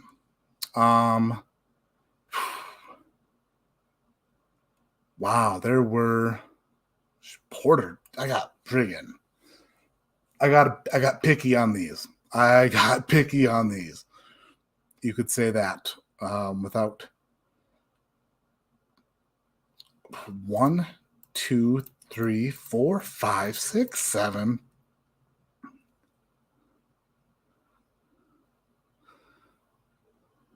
A lot. 12? I didn't give a lot of these medals. That's well, actually, it looks like I was kind of in line with other judges. That's nice. All right, that's fine. That's totally fine. Foley Family Wines Charles Goodnight Bourbon. I did not medal. It wasn't even an honorable mention. I did not. That really wasn't off-putting to me for some reason. Charles Goodnight Bourbon was off-putting to me. That was the lowest score I gave anything in the entire competition. Sorry, Charles Goodnight Bourbon. I will give you another shot. I'm not against giving anything another shot, and we'll see if maybe it was just a bad day for my palate and your whiskey, but I did not enjoy it. Benchmark Foolproof. I did not medal it. St. Augustine Distillery Florida Straight Bourbon 88 proof. I did not give it a medal. Luxco Yellowstone Select Kentucky Straight Bourbon Whiskey 94 proof. I did not award it a medal. Hoodcrest Distillers Old Joe Blade High Rye Bourbon. I did not award a medal. Iron Root Republic Distilling Iron Root Harbinger Straight Bourbon Whiskey Special Edition Cigar Blend. How is that in the straight bourbon category? 115 proof cigar. Maybe it's a straight bourbon. I've never heard of a cigar blend being a straight bourbon, but I did not award it a medal. Woodford Reserve Double Oaked. Did not award a medal. Double oaked stuff is very tannicky to me, and that it would explain that. Fat Labrador Distillers Whiskey Town 3-year-old straight bourbon whiskey. I did not award a medal. Heaven Hill Brands Evan Williams Black Label. I did not award a medal. Heaven Hill Brands Square 6 High Rye Straight Bourbon Whiskey. I did not award a medal. 90 proof Woodinville straight bourbon whiskey. Getting closer, really close, but I did not award a medal. Casey Jones Distillery, Total Eclipse Kentucky Straight 4-grain bourbon, right on the cusp of a gold medal, but I did not award a medal. J. Riger & Co. Straight Bourbon Whiskey, 90 proof, on the cusp, but did not award a medal. Lux Co. Ezra Brooks, 99 proof Kentucky Straight Bourbon Whiskey, on the cusp, but did not award a medal. Then 114.4 proof Buzzard's Roost Sippin' Whiskey Barrel Strength Bourbon. I did not award a medal. That was me on my high horse there. Going into the things I did medal. And this one, I'm gonna tell you, okay, I don't know what this is. I have to Google it because this is gonna be funny. You guys are either gonna laugh at me or call me a dum-dum. That wasn't a Scrooge McDuck.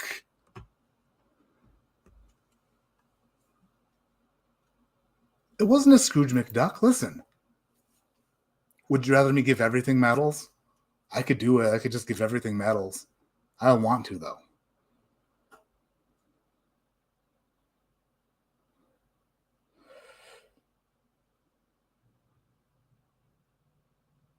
Time to kick into high gear. Yeah, we should probably kick into high gear. We're getting late. It's fine.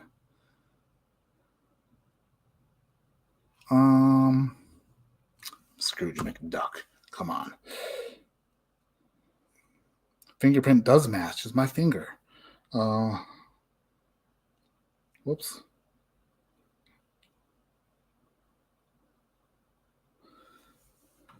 Oh, wait. That's not it. I don't know what this is, but it might be...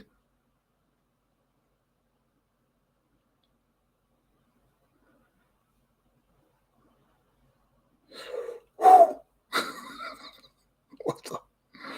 All right, well, this is the first one where I will probably catch some heat. Not because I gave it too high of a medal, though. Holy balls. Are you kidding me? There's no way. I could not find this sample. Did I find this sample? I need to find this sample. I have to retaste it. I'm getting there. 1 second. 163. Come on. Be there. No.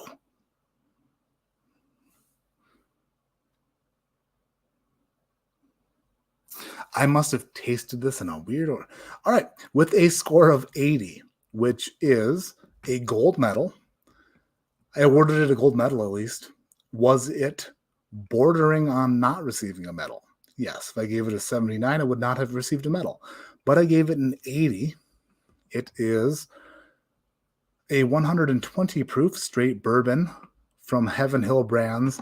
It is William Heaven Hill 10th edition, which is ball sacks. Wow. I was just stingy. This 17-year-old Kentucky, there's no way that's what I would have. That's my jam. Like, that's what right up my alley. You know that. You guys know that's my ass. That's my jam. Did I get a funky bottle of it or something? Oh, William Heaven Hill, small batch, 17-year, an 80. I gave it that an 80. That is...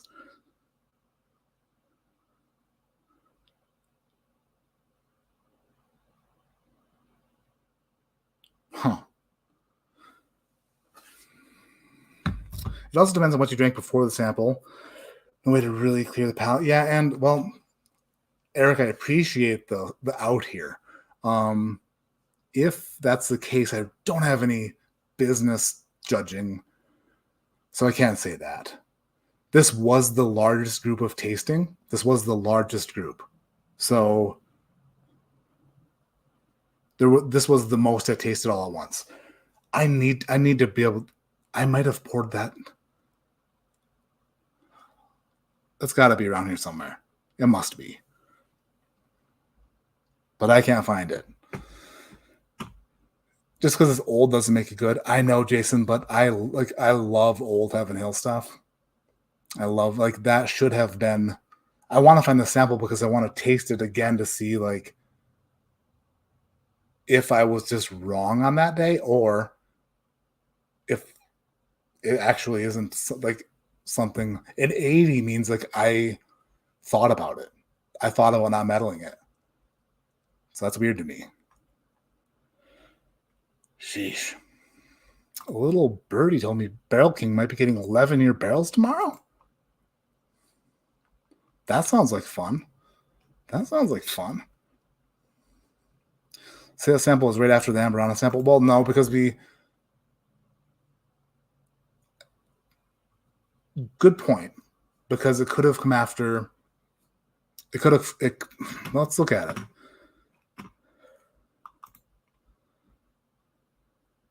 I try not to drink anything extra high proof next to anything super low proof.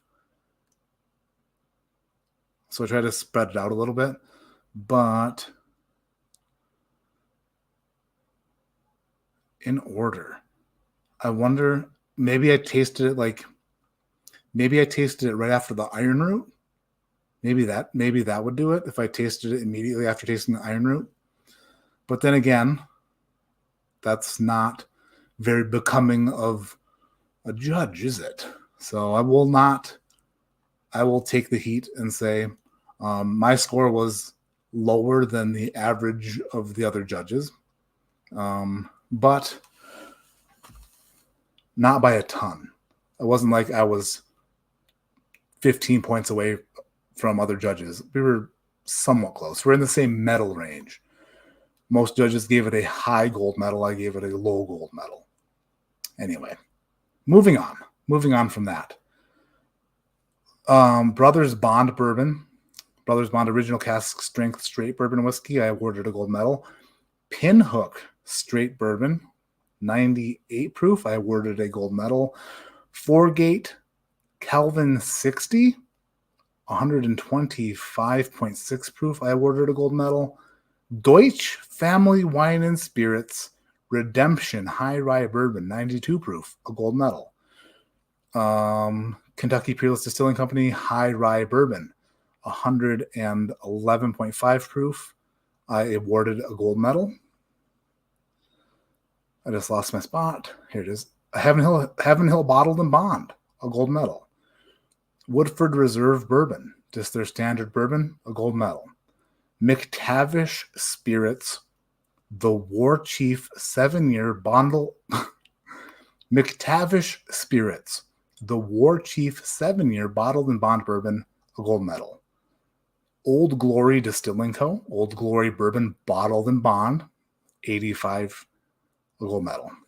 So that is 100 proof. Old Glory Distilling, bottled and bond, gold medal. Bardstown Bourbon Company, Origin Series Kentucky Straight Bourbon, gold medal. High and Wicked Straight Bourbon Whiskey, gold medal. And Sazerac A. Smith Bowman Virginia Straight Bourbon Whiskey, gold medal. Proximo Spirits Tin Cup 14er platinum medal. Told you I liked it. And then Peg Leg Porker Spirits, doing business as Teal Hollow Distilling, Peg Leg Porker Tennessee Straight Bourbon Whiskey White Label, platinum medal, 90 proof. So I like this Peg Leg Porker Tennessee Straight Bourbon Whiskey White Label. Interesting. It's fun.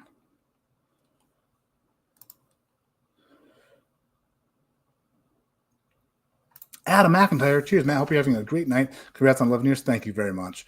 I celebrate 12 next Friday. Truly enjoying these new Barrel King releases. Adam, that makes me so happy to hear both of the 12 years and that you're enjoying the Barrel King stuff. I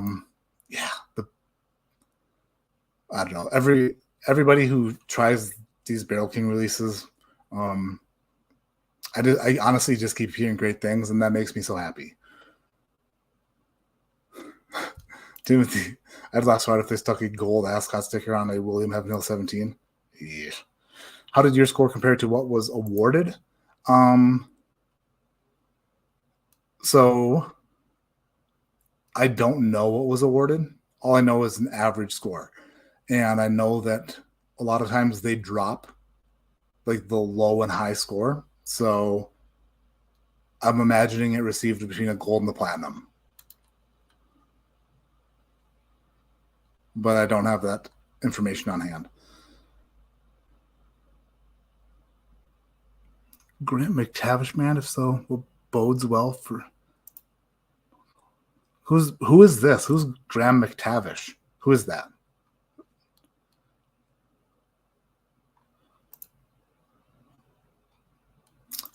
Oops. Cam just raved about that High and Wicked. Going to have to seek that one out. Where is it from? I don't know. I'm telling you all the information I know. All the information I have. Peg Leg Poker is a good bowling name. That is a good bowling name. White Label Barson Origin or the Bottled and Bond Weeded?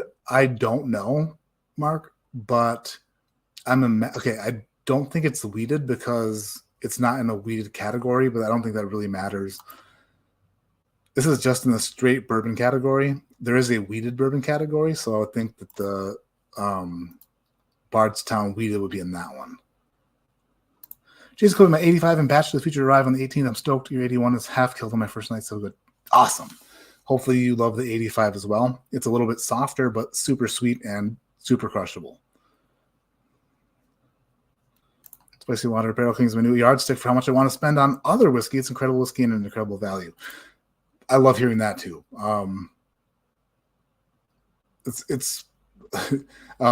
I used to make fun of labels that said like made with love or like, but I think that's what Barrel King really is, made with love. It's a secret ingredient. Love and magic. Jared casts some sort of magic spell on everything, I would imagine. Never seen him do it, but abracadabra, he says. McTavish is a Scottish actor and whiskey enthusiast, and I checked. It is his brand. Nice. Batch 88's another. Yeah, Batch 88's really good. Batch to the Future. Hills, yeah. All right, let's get into... We got to finish this up, but I'm so not close. That's what she said. Craft bourbons. Oh, good. There's only 3 of these ones. I thought that this was going to be longer. Craft bourbon category. I did not award a medal to Distillery 291 Colorado Bourbon Whiskey finished with Aspen Staves. The Aspen Stave stuff really hits me sharp. It's very overwhelming to my palate, and I don't like saying that it's a... I hate not meddling stuff, even though it seemed like last category I didn't have any problem with it, but I know that some people will really love that. It's just very, very aggressive on my palate, and I can't get past it. It's just too much sharp tannins from that Aspen.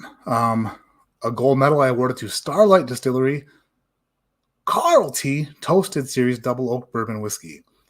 That must be a good double oak for me to award it a high gold. And then a platinum, a borderline gold and platinum. I gave it a score of 90 to this. Never heard of this before. Obviously, it's a craft distillery. Bent Distilling Co. BENDT. Unbent straight bourbon whiskey. Unbent straight bourbon. That makes a lot of sense. If it's not bent, it's straight. Unbent straight bourbon whiskey. UNBENDT. Not sourced, it says. So it's got to be their distillate. Average score of 85. I gave it a 90. Do I have that in here? Please? No. That I would like to try that again to see what that's all about. Now remember, just because I awarded it a 90 doesn't mean that I liked it more than like the William Heaven Hill. It's just knowing that these are craft whiskeys, craft bourbons. That's how I approach these scores. All right, this is weeded bourbon. 1, 2, 3, 4, 8 of them. I did not award a medal to Sleepy Fox Distillery Field Fox. Although other judges begged to differ, my score was very low compared to other judges. 1845 Distilling Co., 1845 Preemption Texas Weeded Bourbon, I gave a gold medal. Hoodcrest Distillers Old Joe Blade Weeded Bourbon received a gold medal. Those are both low golds, like an 81 and an 82 score. Another 1845 Distilling Co. Preemption Reserve Texas Straight Weeded Bourbon Whiskey Small Batch Cask Strength received a couple point bump over their regular stuff. Gold medal. It's 113.2 proof. Then Green River Distilling Co. I awarded a platinum medal. Kentucky Straight Weeded Bourbon Whiskey. 90 proof, 90 points is what I gave it. Blind, that was really damn good. And then a platinum medal, 1 point higher than the Green River, I awarded to Holiday Distillery, Holiday Soft Red Wheat Rickhouse Proof 6-year-old bourbon, a platinum medal. And then Heaven's Door Homesick Blues Minnesota Weeded Bourbon Whiskey, 108 proof, also a platinum medal. So Homesick Blues Minnesota Weeded Bourbon Whiskey. I have no idea what that is. Heaven Hill 10th edition received a platinum medal. So that means they probably took my score out of it. A store near me has that bent whiskey. Okay. But batch 88. 88 is good. It's so good. That's the one that's finished in Stag Junior and Stag Junior barrels, EC23 barrels, and just other really good Barrel King barrels. I'm telling you, Jared does stuff with whiskey that's weird in the best ways. I need him to teach me. All right, we just did the weededs. Moving on. We're getting closer. Small batch. Okay, now we're to the last small batches. We have small batch up to 5 years, 6 to 10 years, and 11 years and older. So let's do up to 5 years. And there's a bunch of them. Holy shit. Okay, I did not award a medal to Leaper's Fork Bourbon. I did not award a medal to Bending Branch 1840 Chicken Duck 4-grain bourbon whiskey. I did not award a medal to Whiskey Acres Bottled and Bond Bourbon. I did not award a medal to Mealham and Green Whiskey, Mealham and Green Distillery Edition Straight Bourbon Whiskey, batch H23. I did not award a medal to Frey Ranch Farm Strength Uncut, but it was borderline gold medal. Very close. Hard Truth Distilling Company 4-grain bourbon bottled and bond gold medal. Forbidden Bourbon batch 3 gold medal. Chicken Cock Whiskey small batch gold medal, 100 proof. Filibuster barrels bottled and bond. Shit, what's that? Oh, so this is up to 5 years old. This explains a lot. So I'm going into the tasting of these knowing that these are less than 5 years old. So put yourself in that frame of mind. So I awarded a platinum medal to Filibuster Barrels Bottled and Bond, a platinum medal to Redline Whiskey Company Bottled and Bond, a platinum medal to O.H. Ingram River Aged Whiskey, and a platinum medal to O.H. Ingram River Aged Whiskey Flagship 2023 Kentucky Bourbon. So both O.H. Ingrams, which is good. This is good to know, and it helps me realize that what I was tasting was accurate. Both of the O.H. Ingrams received the 2 highest scores. They both got 92s from me. They both received platinum medals. So I really enjoy what they're doing at O.H. Ingram, the River Age Whiskey. Both their straight bourbon at 105 proof and their flagship at 102.3 proof. Both very good for bourbon, small batch bourbons up to 5 years old. Moving on. Small batch bourbon 6 to 10 years old. Only tasted 3 of them.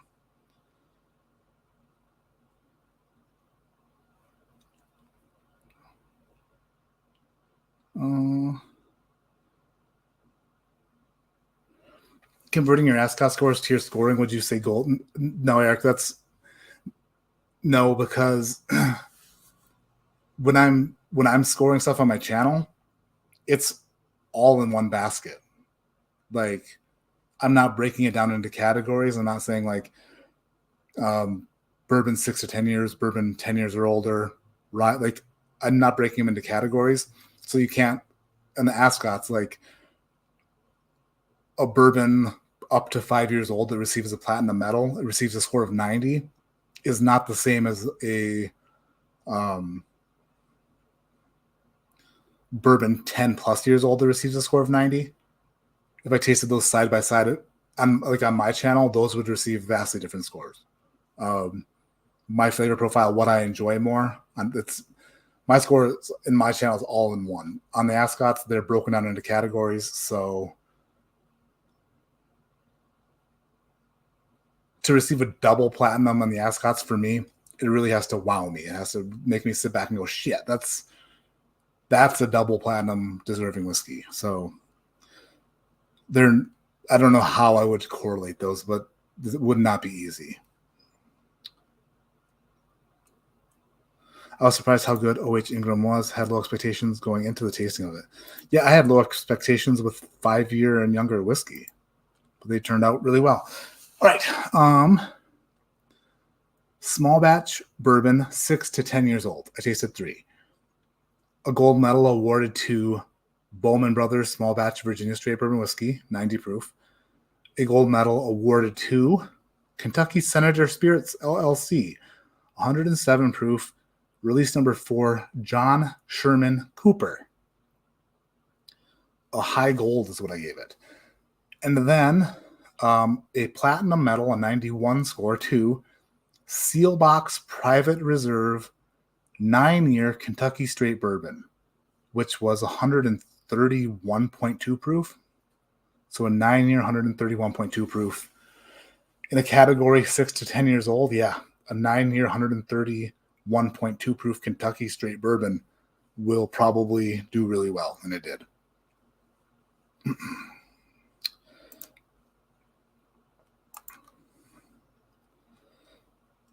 Next is, oh wait, I missed a special. There was Whiskey's small batch bourbon, 6 to 10 years old, special finish. So this was all judged all by itself.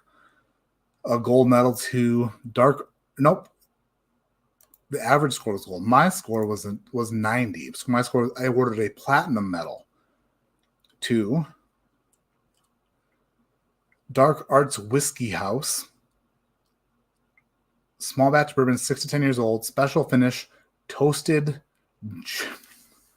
Jupiles, Jupilles, Jupilles.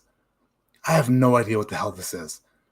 Jupiles Fleur, Fleur, French oak staves, toasted Jupiles Fleur French oak staves, 108 proof, platinum medal. Good job, Dark Arts Whiskey House. I awarded you a score of 90. All right, let's move to, this is the last one. This is the last category, and I saved it for last for one reason. I awarded, this is small batch bourbon, 11 years and older. 4 of them. I tasted these live on one of the live streams. I tasted them. That just sounds actually, how did it go again? What was it? Let's really try to French it up. It was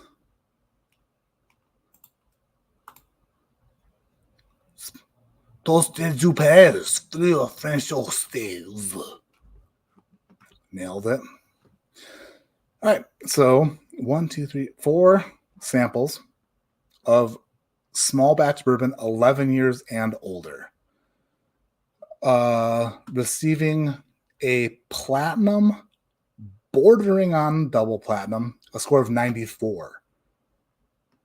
George T. Stagg, 94 points. Friggin' damn good. So 2023 George T. Stagg, 94 points. Average score, much lower than mine. Average score, my score brought the average up. Is what happened there. Lux Co. Remus Gatsby Reserve with a score of 95. So a double platinum I awarded to Remus Gatsby Reserve, the 98.1 proof Remus Gatsby Reserve. I gave it 1 point higher than the George T. Stagg, which I bumped it up into a double platinum. Really enjoyed it. Then there are 2. Remember I told you that there was a distillery that did really well that I've never heard of before? We've already tasted one of their samples. It was the Tennessee Trial. Well, my favorite 2 whiskeys of this entire competition were from the Baptist Bourbon Company, both receiving double platinums, 100 proof each of them, the Baptist 15 and the Baptist 14, receiving scores of 96 and 97 points from me. The Baptist Bourbon Company, the Baptist 14 and the Baptist 15. What is that? I Googled it. I searched for it. I tried to find a website. No luck. Facebook, no luck. The only thing I could find is on Instagram. They have a private Instagram page. I don't know what a bottle looks like. I don't know where to buy a bottle. I don't know if they even sell bottles. No idea. No clue. Bob says, "What is this by my name?" What are you talking about, Bob?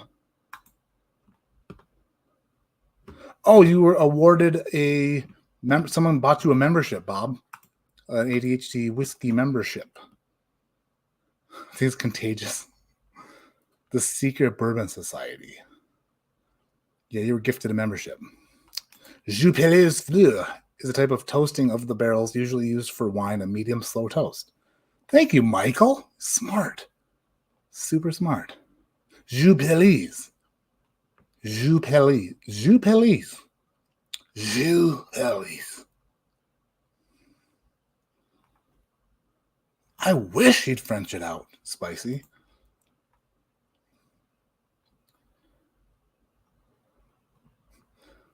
Anybody ever hear of Baptist bourbon? But isn't that not, I mean, I don't know. They're damn good, though. Where are they at? 105, 104, is this it? I just have a little bit. Just a tiny bit left.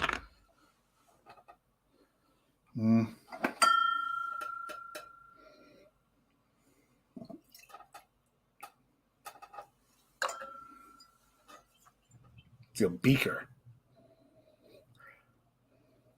I'm trying to think of where this is sourced from. Okay, that doesn't work.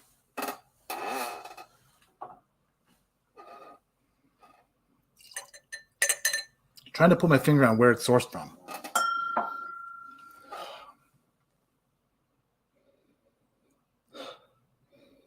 It is. Hold on.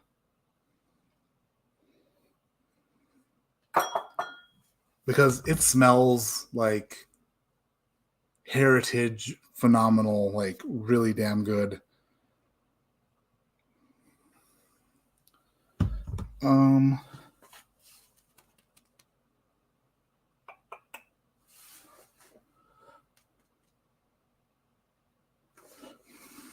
Where's the...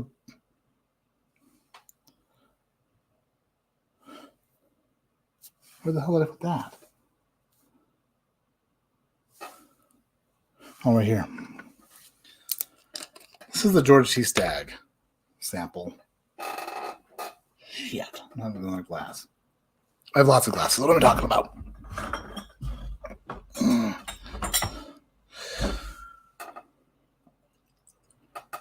Okay, that's GTS.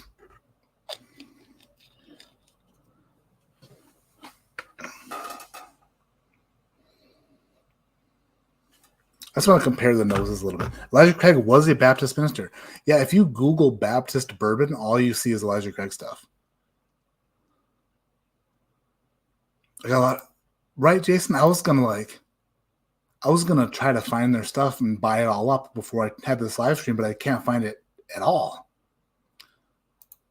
Been a rough week, but Matt's pronunciation of that definitely brought spirits up. Oh, what's pronunciation of what? Oxymoron? That's not it. Contagious? Probably not. Oh, yeah, that. Jupelis. You gotta get a little bit wetter, I think. Jupelis. It's like a really thin pancake.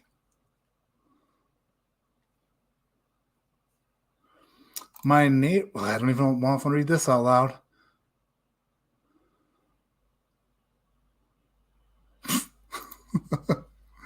The thing about whiskey is it smells. So it's not like Kramer. What was Kramer drinking on Seinfeld? No smell, no tell, Scotch. Hennigan's. That Hennigan's goes down smooth. I could do a commercial for this stuff. Jerry, do me a favor. Smell my breath.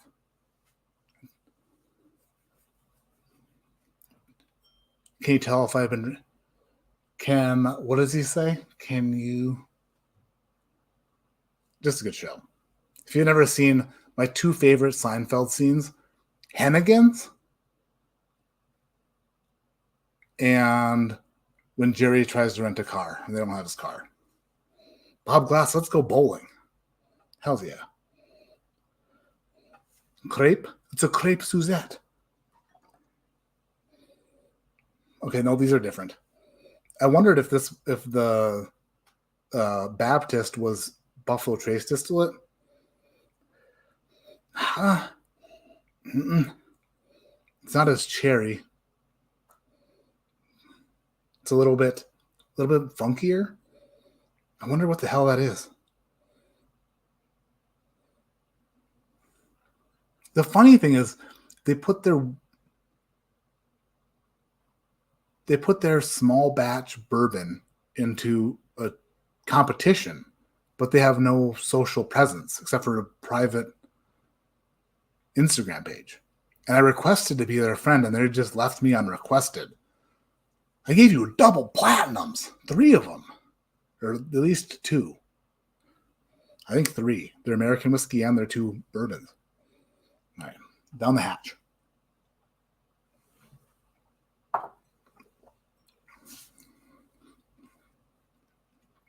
That's so damn good.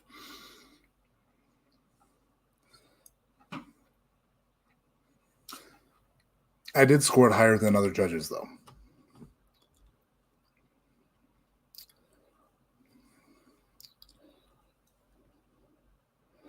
Get it a little bit wetter. Not pour 25 that's what she said.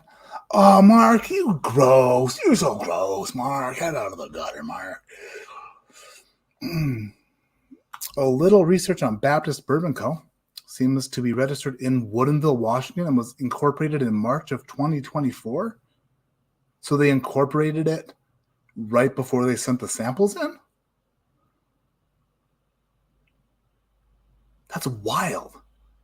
Okay, so I have to reach out to Woodinville and say, what the heck is going on with this Baptist stuff? Michael S. Whiskey Derg found you out. A little research, how did you find that? I Googled it. Do you do more research than that?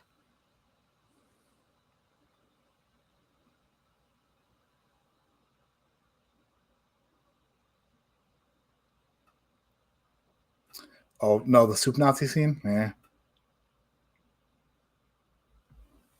Yeah, the rental car is like, you know how to take the reservation, but you don't know how to hold the reservation. And the holding of the reservation is the most important part.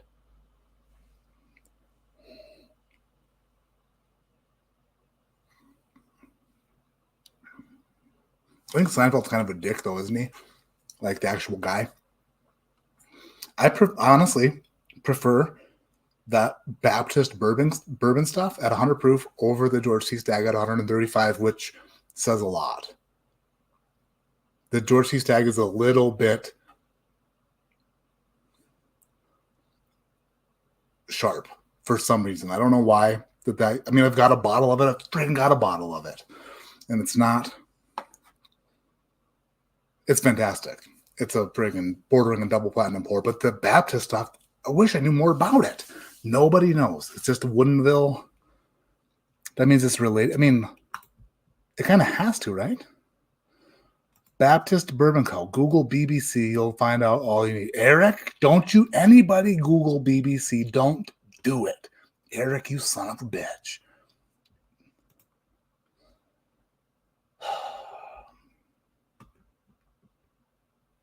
You probably at least got somebody. Somebody did. Mom, don't do it. Mother, do not Google BBC. Don't do it.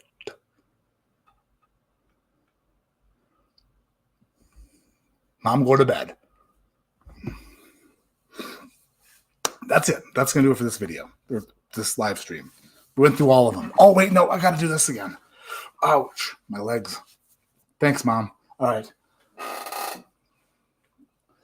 Back to the 1792 single barrels. One of them was an Ascot, bordering on a double platinum. The other one was off the shelf. So let's see if I can differentiate them again. It's later in the evening. My faculties aren't working as good as they were, but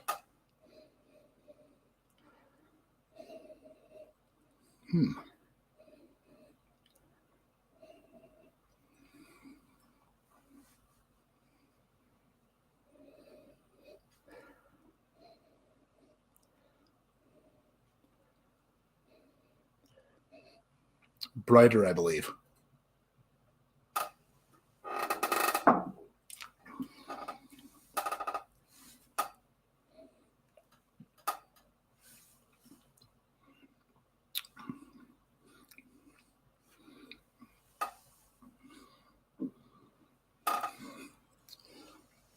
Yeah. The nose was a little bit harder to differentiate that time. Don't know why. But the Ascot one wasn't as much oaky on the nose as it was like musty, which reminded me of just like, it's so oaky, it's musty. All right. That's what happened there.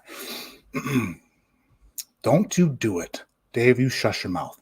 So yes, the Ascot sample that I received for the 1792 single barrel was considerably better and older and oakier than the Shelfer. It's just the way it went. That is just the way it went this evening. I'm out of here. I'm going to go check on the kiddos, text the wife, and eat a little bit of pizza that's left over because my 7-year-old loves pizza until she gets it. Then I eat it. I was a much better bowler when I was 50 pounds lighter. It's all right. No big deal. The weight will come off and the scores will go up. Thank you, everybody, for being here. More videos next week. Hang in there with Matt Madness news. Has David sent... No, he has not. He is... Okay, Jason. David has really talked you up, though. He has said a lot of very nice things. I don't believe him. I'll have to hear it first. He said, like, you're the next coming of Baptist bourbon. That's basically what he said. Google Baptist Bourbon Co., Woodinville, Washington. Looks like it is the same as. What on earth then? Okay. All right. I will do that. I'm going to send Woodinville a message. Eric B., I'm not showing. She's not even here. I can't show her. Even if I wanted to, Eric. British Broadcasting Company. That ain't it. All right, everyone. 14 songs? Holy shit. Matt Madness going to be banging. I better get to it. This is GTS 2023 worth $400.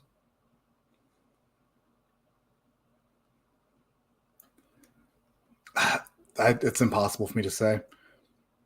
Do you money is all relative. So if you have $400 burning a hole in your pocket for a whiskey and you don't own a George T. Stagg, sure. Would I pay $400 for one if I came across it? I don't know. I never have. And that's more than I've ever paid for any bottle of whiskey. I paid $200 for mine, like after tax. So I did good. I did really good. 400's, I don't know. It's up to you. It's right there in the. I'd think about it if I didn't have one. Why do you gotta give me these questions right before I leave? I don't know. Who's in charge of your finances? You? If it's not you, then ask the person who is, or the person who's pretending to be. Have that conversation with them. I can't tell you, but I will tell you this.